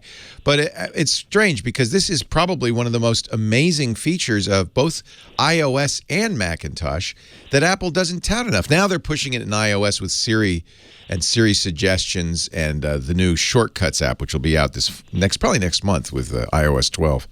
That will give you the same kind of capabilities on an iPhone, and that'll be very interesting. Yeah. And one other thing, the lady that called in about the telephone. Yes. And her Diane wants to do it hands-free. Yeah. I'm not sure, but I thought she said she had an Echo Dot. And if that's the case, if the person that she's talking to has an Echo Dot, they can talk to each other through the Echo Dot. They don't even have to have a telephone. Yeah, but hands-free. Everybody's started to do this. Amazon does it with its Echoes. Google does it with the Google Home. You can call numbers. Now, it's a speakerphone, so it's, the sound is, if you're too distant from the device, is a little echoey, like you're in a big room. But other than that, it's pretty amazing. Yeah. Yeah, and they have this thing called drop-in, which I like, but I don't like because my son-in-law now drops in on me, and I don't even know it needs. I know. I turned it on for my mom, and I regretted it. But it's kind of cool because you can just say drop in on Leo. And if you have one of the Echoes that has a camera built in, which is the Echo Show or the Echo Spot, I think it's called. Yeah, thank God I don't have that. Yeah, I do. I'm sitting right in front of one, and all of a sudden they appear and you appear. There's no ringing or anything. It just comes on because you're dropping in. It's like Fred and Ethel Mertz. They would come over to see Ricky and Lucy unannounced. They'd crawl in the kitchen window, and there they'd be, and it's just like that. Yeah. You have to be you have to be very close to the people you let drop in. You can control it, by the way. You can say who can and can't do it. Oh, okay. The other thing that I was watching is I was watching your show. I think it was the new Screensavers, and you had a gentleman on there in regards to the Augment TV, and that blew my mind. Yeah. But do you have to use that with an iPad? God, that's a good question. I don't remember. Their theory is that you could do it with, I believe you can do it with an Android as well. I don't, the key really is not so much. So the idea was you point your tablet or your phone at the TV and special programming on the TV will come to life on your tablet or phone. It's augmented reality. And as I remember, it's really that you have to be it has to be the TV show, right? More than anything else. I think it works on Android and iOS. Android and iOS both have easy to use programming tools for augmented reality. Apple calls theirs AR Kit. Google calls the Android toolkit AR Core, but both do the same thing. And I don't remember with Augment. It's AUGMEN.TV. Yeah, it's both Android and iOS. I'm just looking at their website. Yeah, it's both Android and iOS. You can see a demo of what it would look like if you go to their website. Yeah, and I tried it, and it works. And I'm sitting there going, whoa, this is great. I know. But it kind of does that stuff no matter what you're watching, and it's not necessarily linked to, like I put it on a basketball game just to see what would happen with a basketball game. And it was giving me information, but it wasn't giving me You got the extra data. Oh, that's interesting. I didn't realize. I thought it had to have the cooperation of the broadcaster, but they may have set it up. It's NBC Universal and Comcast are big investors. I'm guessing that they maybe just take some broadcasts and enable it, they're on their own. Just say, oh, well, we know you're watching the NBA, and we happen to have enough data about the NBA to do that. So maybe that's what it is. That's interesting. Yeah. Wow, I haven't. So you tried it on a random basketball game, and it worked. Yeah. Yeah, it was weird. It was giving me all different information because you know how that train that came out of the picture. Yeah. I'm just like going, whoa. And then I'm just like blown away. And then the smoke going up past the TV, I'm going, now how did it do that? If you have an iPhone or an Android phone, you can go to their website, AUGMEN.TV. You need to download the app, and then they have a demo. If you press the demo button, and you can try it, and you could see what all the different experiences would be like. It is pretty amazing. I agree with you. Yeah. Can I make a suggestion for you? Yes. As far as your show. Yeah. You were talking about it earlier as far as being transported. I would like to be able to be transported to your show. Now, I figured out a way of doing this. Wait. Oh, you mean you're talking about remote PC that you could log into my show? No. No. Okay. No. Let's say that you take one of the, I don't care which brand name, but you take a 360-degree camera. Okay. And you set it right there where your guests are sitting. Oh, I've done that, yeah. And basically, I can go on my VR, and instead of going to twit.tv, I would go to twit.tv 360. Right. So I would be actually linked into that camera, and I could look around your shop and see, and when Scott, and you don't even need cameras to, like when Scott's there, you don't need to pan over there because I can just look over there. Yes. So we have often thought about that. And my friend Alex Lindsay, who's one of our hosts on the Macintosh show we do, Mac Break Weekly, brought I think it's a $60,000 Nokia Ozo camera and shot one of our episodes of Mac Break Weekly with it. So you can go to YouTube and search for Mac Break Weekly in 360 degrees and see what it would look like. The only problem, now maybe this is getting better in time, but at the time it took him about a week to take the video and render it. It was that difficult to do. But I'll put a link in the show notes to the YouTube video so you can at least see what it would look like. It's kind of wild. Live feed? You can't do it live. That's the problem right now, is at least to do it in the quality that we were doing it with the Nokia Ozo, not only do you have to have a $60,000 camera, but it has to be rendered after the fact because everything's 360, including the audio, and that took him a week to render. So you couldn't do it live. You have to watch the show a week later. And that's one of the reasons we don't do it yet. I think, though, in time, maybe even now, this was a couple of years ago, maybe they've got it now, I'll ask Alex. If they could do it live, I probably would do it. Then you could be in the studio audience, look around, pay attention to what you want to. It's a very interesting experience. I remember the presidential debates you could watch on your Gear VR. That was quite an experience. So I guess it is possible to do it live.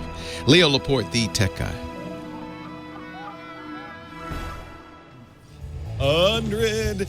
And we got a great cast assembled. This was the old studio. Quickly, stalwarts, Andy but and you Nako could see from the Chicago what it looks like. Sun-Times. It's like you're sitting right there. That's view. actually that where the shot Ozo is. Excellent now, Andy. You've just stepped up your game big time. What you can't do is like sound like I know go under the table. I look like You can't move. You look better than me, which is not, I think it's a gimmick. I'm not happy about. I think it's a gimmick. I think but it's one of there you those go. things where And Alex Lindsay, man, but if you were wearing a headset like the Gear VR or the Oculus Go and watching this YouTube stream, you could sit there as if you're watching the show. If you were in Rwanda, could I be? And then look around. I wonder what's going on outside the window right to now. make that work. Also from, is it Winnipeg this time? It looks like. Yeah. Renee Ritchie. You can. It's the issue is doing it live in so real glad time. you're This on is board very with high Tom. quality because, And but a I think that you special can do it live. now. Visitor for episode 500, a visitor from the east, the far east, from Finland. We have an Ozo on the set. Yeah, we're looking at the next 500 episodes, and this might be hopefully part of it. This is the new Nokia Notice Ozo. We're only testing it 22 right minutes now. of the Now, wait a show minute. are This is the, on there because it this took is them a week VR just to render 360 that. degree VR camera. That, But it's as very high I remember, quality. cost It's still not. $60,000. Yes. It's still not as good. And By how the way, many cameras? Nokia discontinued it. It's we already figured out. I think it's 150 Alexes, but I think it's only 85 Alexes. I think it's not quite 150 Alexes. well, hey, how are you today? Leo Laporte here. It's Tech Guy time. Yes, that nerd on the radio. That's me. Hi. This is the show where we talk about computers, the internet, home theater, digital photography. We talk about smartphones, smartwatches. 8888 Ask Leo the number. If you have a question, a suggestion, you want some help, a little, as I used to say when I first started doing this 27 years ago, a hand holding on the information superhighway. Yeah. Nobody's asked for any hand holding on the information superhighway in a while. Line 3, Tom, Warren, Ohio. Hey, Tom. Hey, Leo. How you doing out there? I'm well. How are things in Warren? Hey, it's 81 degrees and sunshine. We had a little rain this morning. Nice. The Warren Weather Report brought to you by Tom. Yes, from Northeast Warren, Ohio. Okay.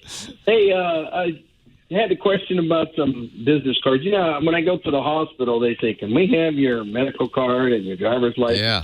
Through a little scanner. I didn't know if there's some type of app that if you could digitize your business card and send it out somewhat easier. Oh, or absolutely. transfer it via Bluetooth. Oh, absolutely. Yeah, there are lots of ways to do this. iPhone or Android? iPhone. Okay. So there's a couple of things you can do. Certainly, there are a number of programs that will scan anything and convert it into editable text. In your case, there's a standard called VCF, which is the standard for business cards, VCF. Mm-hmm. So if somebody can handle VCF format, is it VCF? I think it is. Now I'm doubting myself. Maybe it's VFC. If somebody can handle the format, then you would want to send it to them in that format. Yeah, I'm pretty sure it's VCF. I'm just looking it up. I did PDFs in that, and I use it for a lot of stuff in my iBooks. Well, for instance, if you have, you can go to your contact list on your iPhone, and you can choose your contact, which is, of course, everything about you. You can save it out you can export it as a VCF. You can save it out as a VCF. There's also, at the bottom of your thing, a share card that will show you a variety of different ways to share it. But if you share it to messages, for instance, it'll do a funny thing. In fact, you could try it right now if you go into your iPhone and go to contacts and then share your card. It'll make not all the information. It makes a little blue box with your name and company in it. That is a VCF file. And somebody who's receiving that on an iPhone or an Android phone, because this is a standard, somebody's receiving that on an iPhone or an Android phone will click it, and it will import into their contact list. And because it's in the contact app, you'll note there's notes, so you can put medical information there if you want. You can even add arbitrary fields to notes. The other thing I use all the time on the iPhone, and I really like it, is something called Full Contact. Now, this is not free, but this is for the opposite direction. When somebody gives me a business card, I take a picture of it with Full Contact, and it interprets it. And the way it does that, it actually sends it to humans. You know, I've seen in the past business card scanning software, not great. Not great. Because it's automated, right? And in business cards, the font tends to be tiny. It's a little harder for it to do that job. But this one uses humans. That's why you have to pay a yearly subscription fee for it. And it's perfect. And what it stores in your contact list is both a picture of the card and then the human translation of it, so it's searchable. So I really like that. So that's the other direction. That's if you meet somebody. People give me business cards all the time. If you meet somebody, you can use Full Contact to take a picture of the business card and throw it away. Or give it. What I do is I give it back to them. Business cards are expensive. I say, oh, great. Let me just take a shot of that. Here, take it back. And then that automatically puts it in.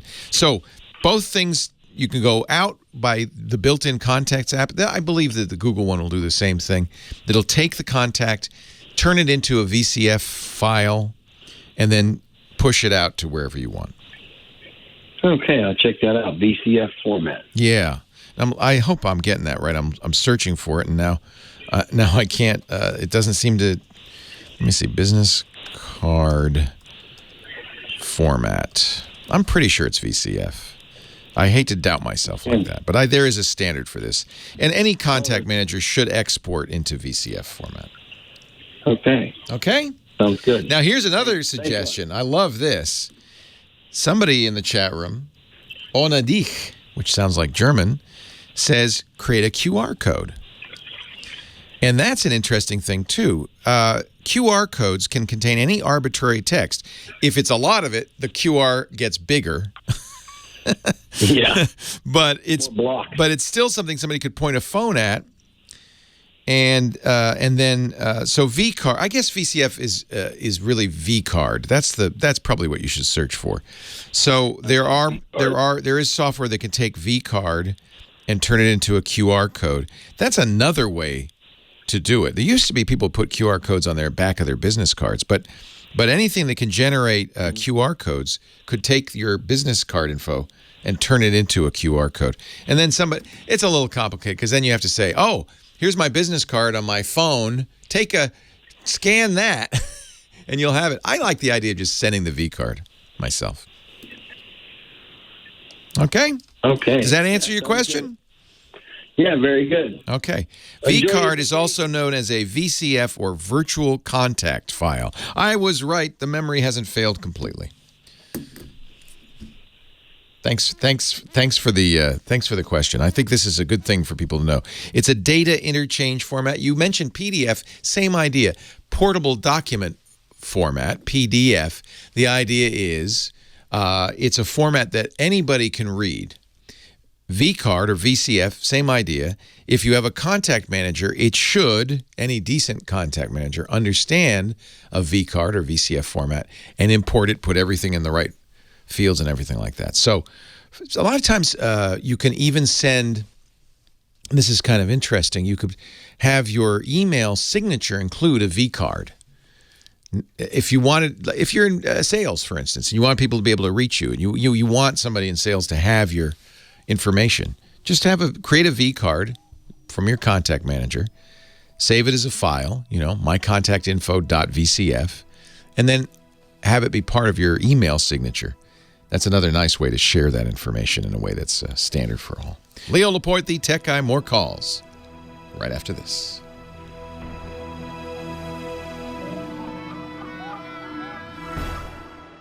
Leo Laporte, the tech guy, 8888. Ask Leo. You know what's great? Of course, we're going to miss Aretha Franklin, passed away this week at the age of 76. But thanks to the miracle of recording technology, right? We've got her. We've got her forever. And you know her music's going to live forever. Isn't that great? We live in great times, amazing times. Just think. Now, of course, I also think about the fact that every time, and I mentioned this last week, I go to a concert or a show or anything is going on, I see everybody recording it on their smartphones. I think we've got to be the most recorded easily the most recorded period of time ever in the history of the world. I think somebody said that more photos were taken last year than in the entire history of humankind. And it's only going up and up and up. Last year, 1.2 trillion photos were taken in 2017. That's according to InfoTrends. 1.2 trillion photos. That's 100 billion more than they did the year before. And I bet you this year it'll be another 100 billion more. Nobody's buying digital cameras, though. That's the interesting thing. The sales of digital cameras has dropped dramatically. In 2010, 121 million digital cameras were sold. You want to guess how many were sold in 2016? About a tenth that. Wow. Because you don't need a digital camera anymore. You got your camera phone. It does a pretty good job. That's why we got 1.2 trillion digital photos. But I have to wonder who's going to be looking at these photos. What happens to all those videos people shot at the concert? Instead of enjoying the concert, I bet they never even look at the video again. Maybe they show it to a few friends that week, and then it's gone, you know? I mean, it's stored forever, but it's never watched again. But if you're a historian 100 years from now, if you're a historian, man, you're not going to have any trouble finding a historical record of everything that happened, moment to moment. 8888 Ask Leo. John, Montgomery, Alabama. Hello, John. Leo Laporte, the tech guy. Hey, Leo, how are you? I'm well. How are you? I'm doing well. I got a question for you. I'm a fireman by trade, but I run the internet at both our fire stations. And Awesome. I set up got the modem, set up the access point. Did a lot of the research myself, watching YouTube videos of 12-year-olds telling me how to do networking. That was great. Well, you know, if you need help with networking, nobody better than a 12-year-old. Yeah. But so anyways, we had it's been running great. We use the Unify APLRs, the Ubiquity. Very fancy. Oh, you're doing the big stuff. That's actually a great idea. I wanted to go do it right so I could monitor it because not everybody pays. And I had other access points, and I could only put up to 100 MAC addresses. But nowadays, everybody's got 2, 3 phones, tablets. So you ask the the guys in the firehouse to chip in, and then once they chip in, you say, "Okay, your MAC address is allowed." Yes. Great. So and that way I can monitor everything. But we've gotten more people on there, so it kind of slowed. Was going slower. So we upped our internet speed from 100 to 300 megabytes. Wow. How many firefighters use it at once? On a daily basis, I'd say around 15 to 20. But if they're all watching Netflix, I could see why you'd need 300 megabits. I bet you that's what a lot of it is, right? Streaming TV. Netflix, streaming TV, PlayStations, Xboxes, those young guys come in. But so the access points we have, they say on the back of them that they support data speeds from 6 megabytes to 300. Right. But when we bumped up to 300, the most I can get is 80. That's not good. And I called, or you can't call Ubiquity. That's the only thing I don't like about Ubiquity is they have no phone number you can call and talk to them. Everything's over chat. Yeah. And whenever I chat with them, they basically said that you're not getting even close to 300 megabytes. That 80 is good enough. 80 is not good enough, but they're right about that. Typically, Wi-Fi is about 60% of the nominal rate. So if you had 300 megabytes, you'd expect maybe 180. But 80, that's a lot lower. And, they said that because they're 2.4 gigahertz. They're not the dual. They're not the 2. Oh, there you go. There's your problem right there. Okay. So that's the issue. So I need to switch to something that's dual. You would want tri-band if you could get it. Okay. Oh, I don't even know if they do tri-band, do they? Maybe not. I'll have to say, while Ubiquiti is the king of the hill in enterprise networking and in solving problems like this, their consumer grade stuff is not my favorite stuff. Right. So that's what you have. I like Ubiquiti. But, I mean, I'm not opposed to switching. Yeah, you could either get their enterprise grade, which would be better, or I think what I would look at for pure speed is the Orbeez from Netgear, and I've mentioned these before. These are the fastest. Mesh system? Yeah, these are the fastest. Mesh is going to help you. I presume you have an upstairs and a downstairs, right? Is everybody upstairs or? No. It's actually they're doing away with the upstairs and downstairs. I work on a military installation. Military has done away with upstairs and downstairs for safety reasons. They don't want people going down those poles anymore, right? Exactly. It's too much fun. I understand. Yeah, a lot of broken ankles, I imagine. Yeah. Yeah. So it's all one floor. It's all one floor. But it's military, which means it may be that it's pretty well built. It might even be, concrete or stone. There's concrete. Yeah. Concrete with rebar is death to Wi-Fi because the metal, not the concrete, but the metal.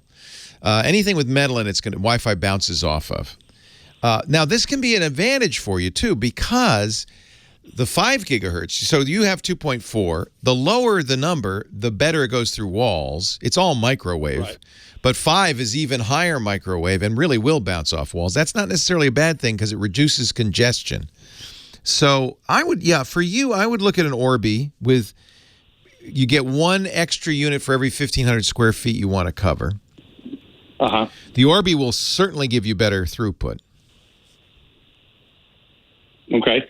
What about at my home? I have the Amplifi HD. Yeah, I'll be honest with you, I'm not a big fan of the Amplifis. I tried them. Really? I didn't get the best speed out of them. I would look at, for you, the Orbi Pro, which is a little more expensive. Are you subsidizing this with the firefighters, or are you getting a little help from the government? Well, no, we're subsidizing with the firefighters. Okay. We chose to do that based on if budget cuts come, the first thing is going to be, the Wi-Fi is the first thing to go. I would look at the Orbi Pro. You'll get the most throughput, the best results out of that, in my opinion. I have to take a break. Hang on, though. I'll talk to you off the air. Speed. If speed is of the essence, the Amplifi probably not the best choice. Leo Laporte, the tech guy. It's funny because Ubiquiti really is the king of the hill in this stuff, but only in the enterprise grade stuff. I was very disappointed with their consumer stuff. Well, I love their controllers, the way that I'm able to do. I use the cloud keys, so whether I'm in Florida or Las Vegas or wherever I'm at, I can see if somebody authorized online is not allowed to be there, and I can block them. Any mesh system will probably allow you to do much of that. The Orbi is very much like a regular router in that regard. It's much less like an Eero or a Plume where you have to only use the app. They have a web interface and all of that. But I would read more about it to make sure it'll do all the things you want it to do. It is, of all the mesh routers, easily gets the highest throughput. Does it? Yeah. Okay. 300's tough. Remember, the other thing about mesh is it's not designed to give you the fastest speed. It's designed to give you the most consistent to all of the users. Correct. Which is fine. I mean, if we're paying for 300, I mean, I'm happy with 180. I'm happy with. Well, even if you get an 80, if you get 80 to 5 different units, then you're getting 300. You're getting 400 actually. So remember that the meshes are designed to say, well, look, that guy's PlayStation, he doesn't need as much speed. He needs low latency. That guy's watching HD on Netflix. He needs more speed. Latency's not and it will in theory anyway, these will optimize for the kinds of devices and the kinds of uses. And so nice. Yeah, so really a speed test isn't actually a very good way to measure a mesh network's performance. You really want to see if all 15 guys is working for, then okay. But remember, 15 guys all watching, 50 megabit sources. And Netflix will be, say, 25 megabits. You're gonna tap out easily. Even with 300. Hey, one more thing. When you were talking to Johnny Jett, and he was talking about being in Hungary and getting done by those girls about the bar. Yeah. That's one. I lived in Hungary for a little while, and that was a known fact that when you went to the bars, the to B avoid girls, that, yeah, you paid as you went. Right. So if you ordered drinks, you paid right then. You didn't run a tab because the biggest thing you'd run a tab. They bring you a bill for like. That's a great tip. Don't run it. I bet you anywhere that's a good tip. Don't run a tab. Exactly. And if you're in the service, you're a mark. You know, they get these young service guys in. They go, "Oh, we're gonna take advantage of them," right? Well, they would have these mafia guys that would escort these guys to the ATM to withdraw the money. Oh Lord, that's so awful. Yeah. Oh man. Yeah. So yeah. Did you live in Budapest? Never run a tab. I lived in Capacitor, which is about 45 minutes to an hour away from Budapest. But we went up there quite a bit. I love Budapest. Lake Balaton. Oh yeah. Was it a good posting for you? Did you like it?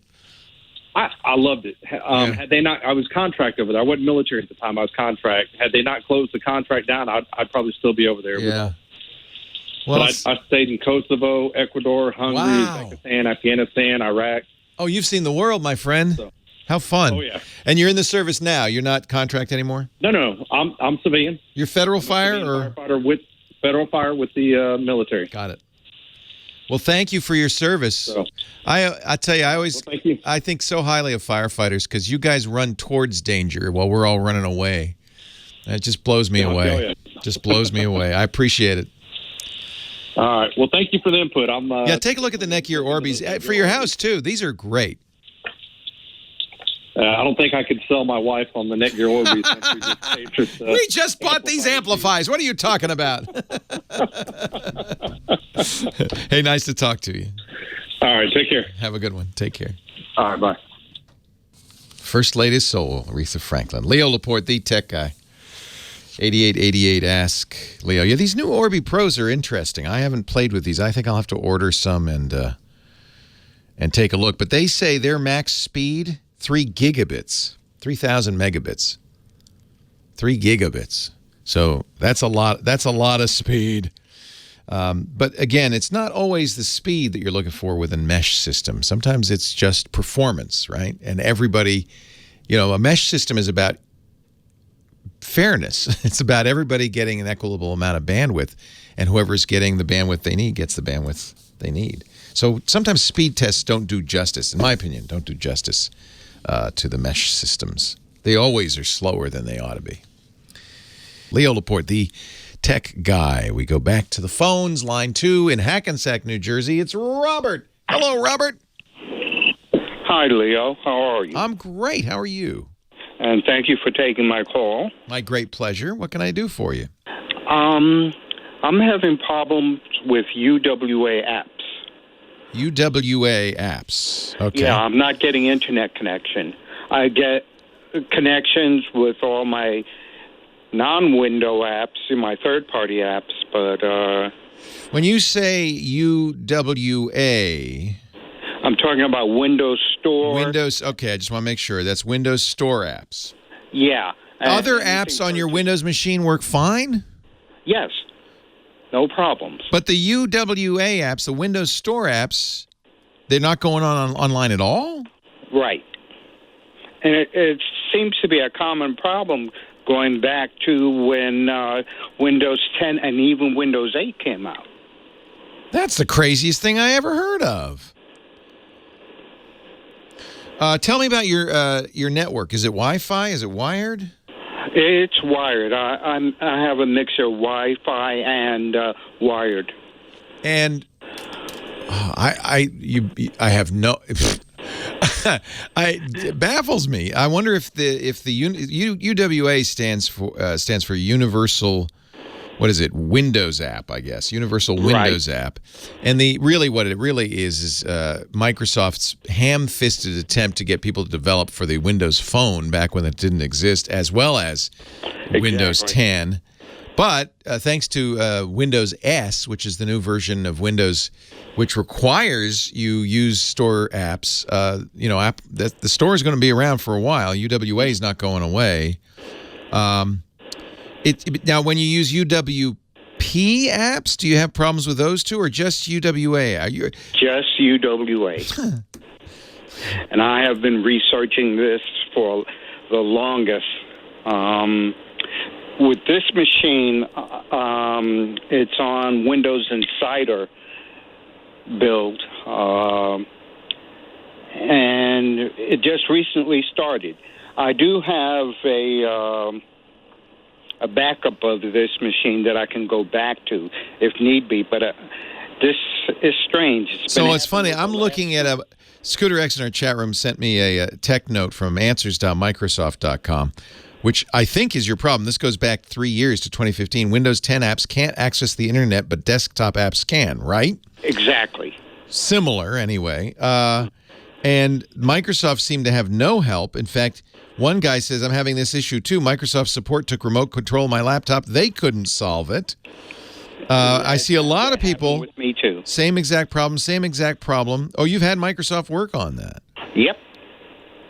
I've had Microsoft. This is an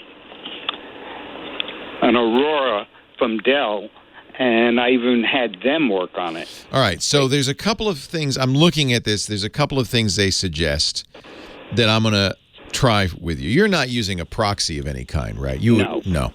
So go to settings. And at first, I thought it was my VPN, but it's not that either. Because you disable the VPN, it still doesn't work. Right. The VPN is a proxy, by the way. Yeah. So this may break the VPN, but I would try it. I think you just nailed it, by the way. I think I now understand what's going on.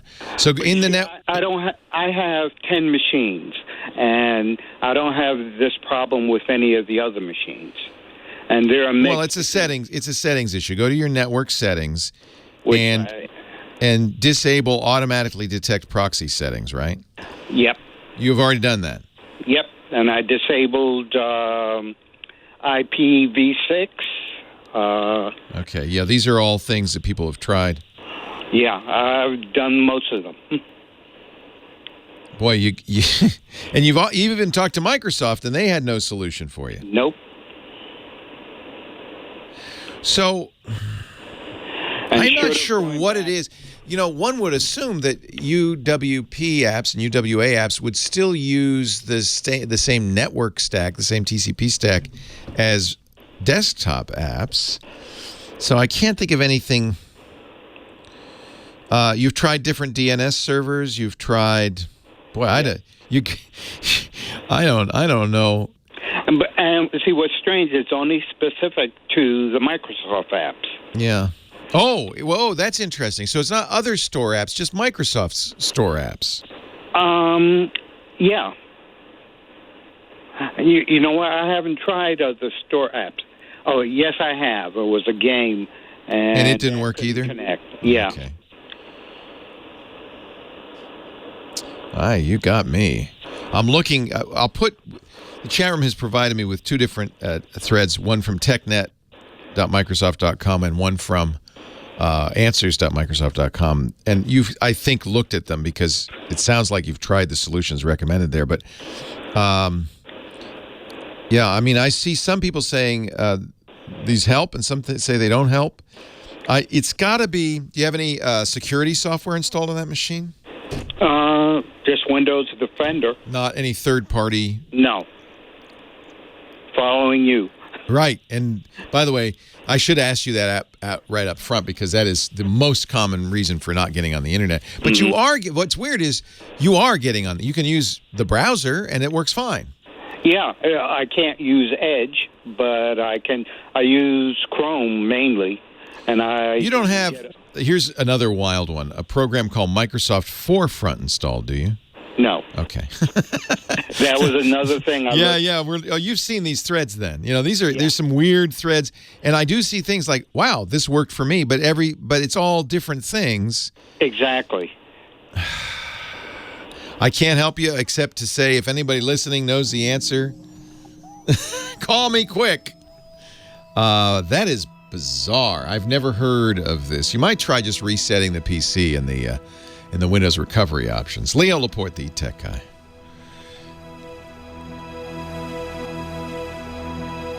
Aha! Did you try this one, creating a new account? Yep. And it's still in the new account. I have the same problem. Yep. Yeah. I always keep an unused account on both Windows and Mac machines. Just I do too. Yeah, just for well, you listen to this show, don't you? Yeah, I mean, I've been in the business for over 40 years, so I've seen a lot. Yeah. And that always is a good diagnostic, because if it's local to a profile, then you could say, well, I'm doing something in that profile. But no. Wow, here's one.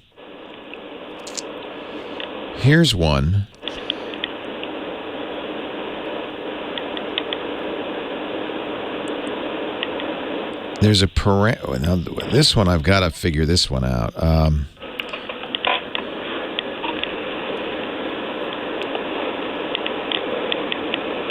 I have to think this is the VPN doing something. Which VPN are you using? I've even removed the VPN and installed it. Right, but you used a client. There was some VPN software on there, right? Yeah. Is that on other machines that are not having problems? Yeah. Okay. I mean, I even have it on my Mac and no problem there. Well, yeah, but that, the Mac, the network stack's completely different, so.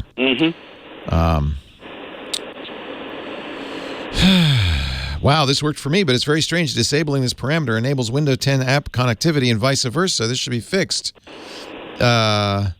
Windows Edge open built-in administrator account. This is so I'm going to put these two threads in the show notes. You can go through them. But Windows 10 Edge can't be opened using the True app. Navigate local policy. Oh, you don't have. But see, you don't have. Or maybe you do. You're not using GP Editor, setting policies, are you? I mean, I have done that in the past, but no, not on this machine. User account control admin approval mode for the built-in administrator account. It seems there are some security policies in SecPol that could cause this weird thing where UWP apps or UW8 apps don't work, but desktop apps do. It's a user account issue. So you might want to look at what settings you've got for UAC, what level you're at on UAC. I'm at medium level. Yeah, maybe try going to the least secure. I can't remember what that's called. Yeah, I know what you're talking about. Never notify, something like that. There, I'm gonna also put this link. I think somebody already did in the chat room. This is from Virtualization How To, that has some interesting stuff.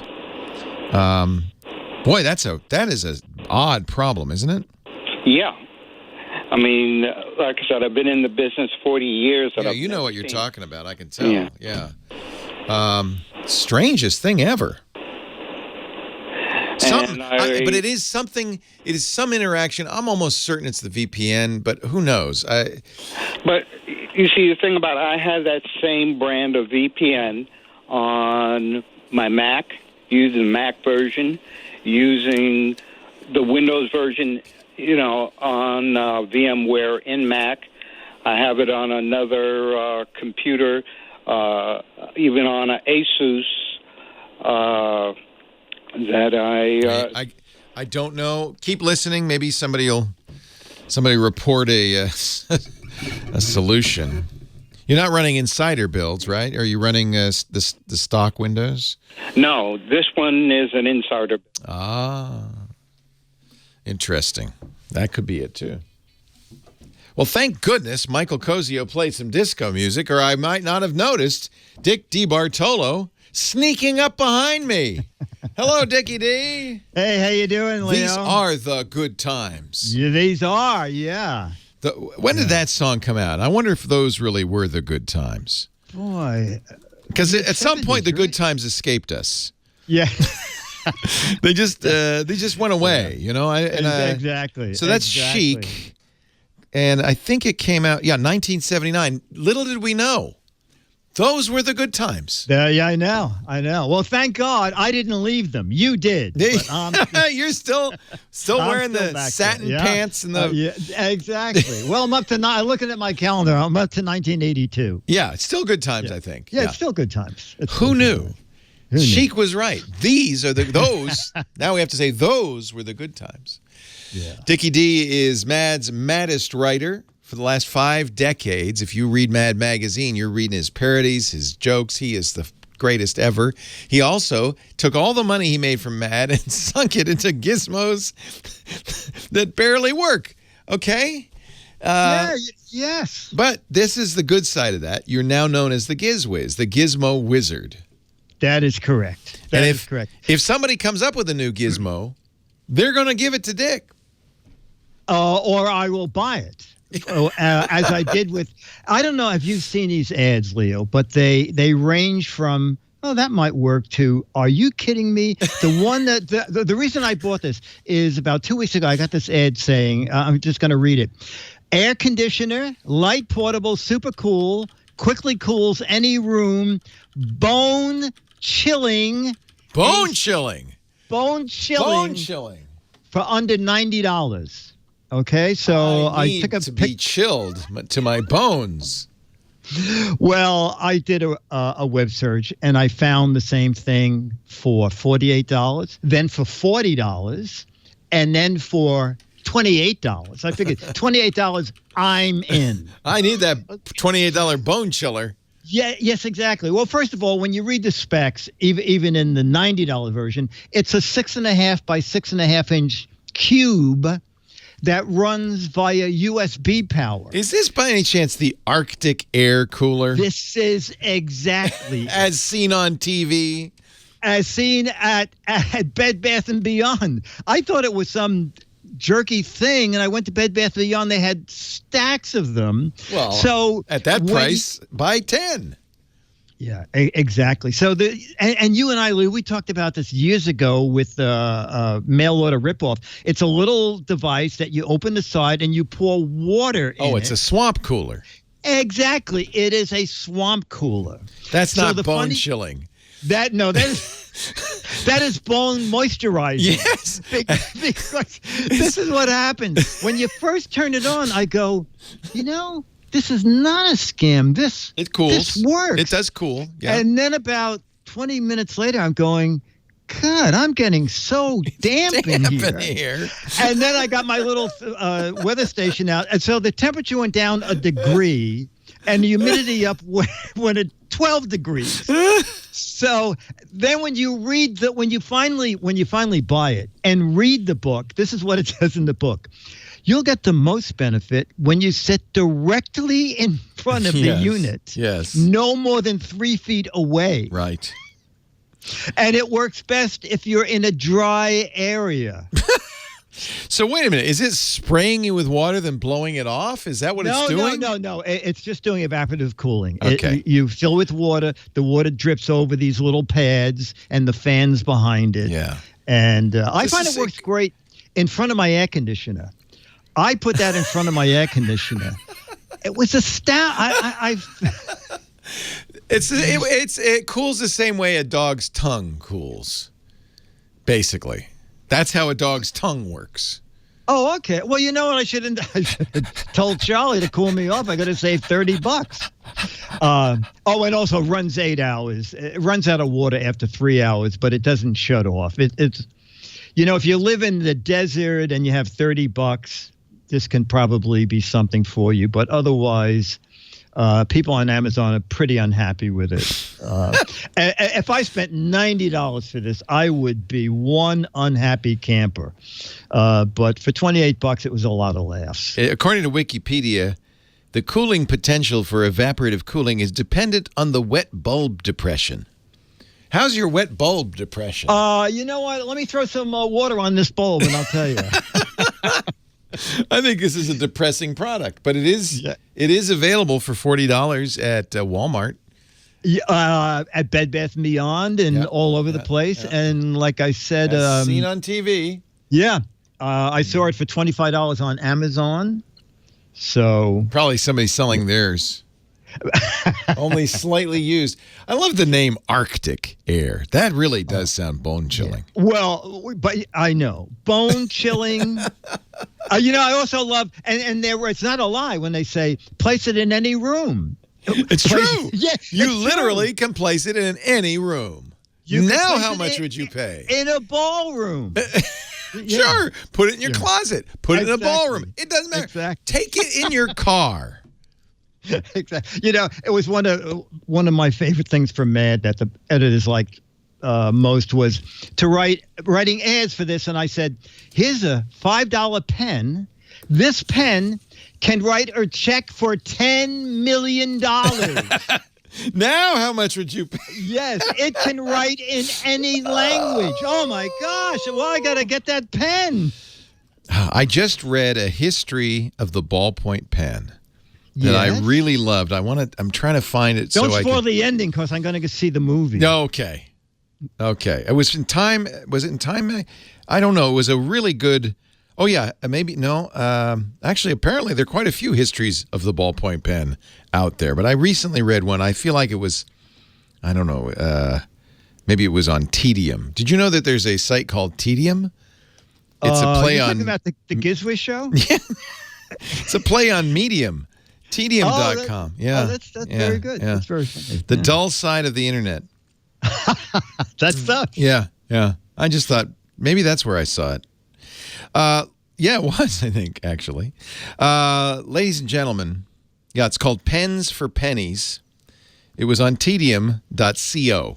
Pens for Pennies. How cheap ballpoint pens, which are easy to lose and easy to make, change the world due to their sheer disposability. On Tedium. The boring side. And also the space pen, the one that the first one to write upside down. Yeah. Actually, in the early days, all ballpoint pens could write upside down because of capillary action. But the company that, you'll learn this in this article, that owned the patent on that, Bureau, kept the patent, and so they couldn't copy it with these other pens. Anyway, it's a fascinating story. Yeah. It'll put you right to sleep if you have any difficulty. You'll find Dick and his podcast, GizWiz.tv, is the podcast where they talk about stuff like this all the time. He also has a great website where you can find details about the Arctic cooler and other stuff, all the stuff he talks about on this show and many others, because he, frankly, is promiscuous and appears on many shows. It's all right. I've come to grips with that fact. You will also find there the fabulous What the Heck Is It contest, a chance to play a little game and win a autographed copy of Mad Magazine, autographed by this guy right here, Dick DiBartolo. So thank you, Dick, and I will see you later, my friend. Very good. I'll be here. All right. Hey, I'm out of time. Thank you so much for being here. Thanks to musical director Michael Cozio, to Kim Schaffer for answering the phones. Most importantly, thanks to you for joining me, Leo Laporte, the Tech Guy. Well, that's it for the Tech Guy Show for today. Thank you so much for being here. And don't forget, TWIT, T-W-I-T. It stands for This Week in Tech, and you'll find it at twit.tv, including the podcasts for this show. We talk about Windows on Windows Weekly, Macintosh on Mac Break Weekly, iPads, iPhones, Apple Watches on iOS Today, security on Security Now. I mean, I can go on and on and on. And, of course, the big show every Sunday afternoon, This Week in Tech. You'll find it all at twit.tv. And I'll be back next week with another great Tech Guys show. Thanks for joining me. We'll see you next time.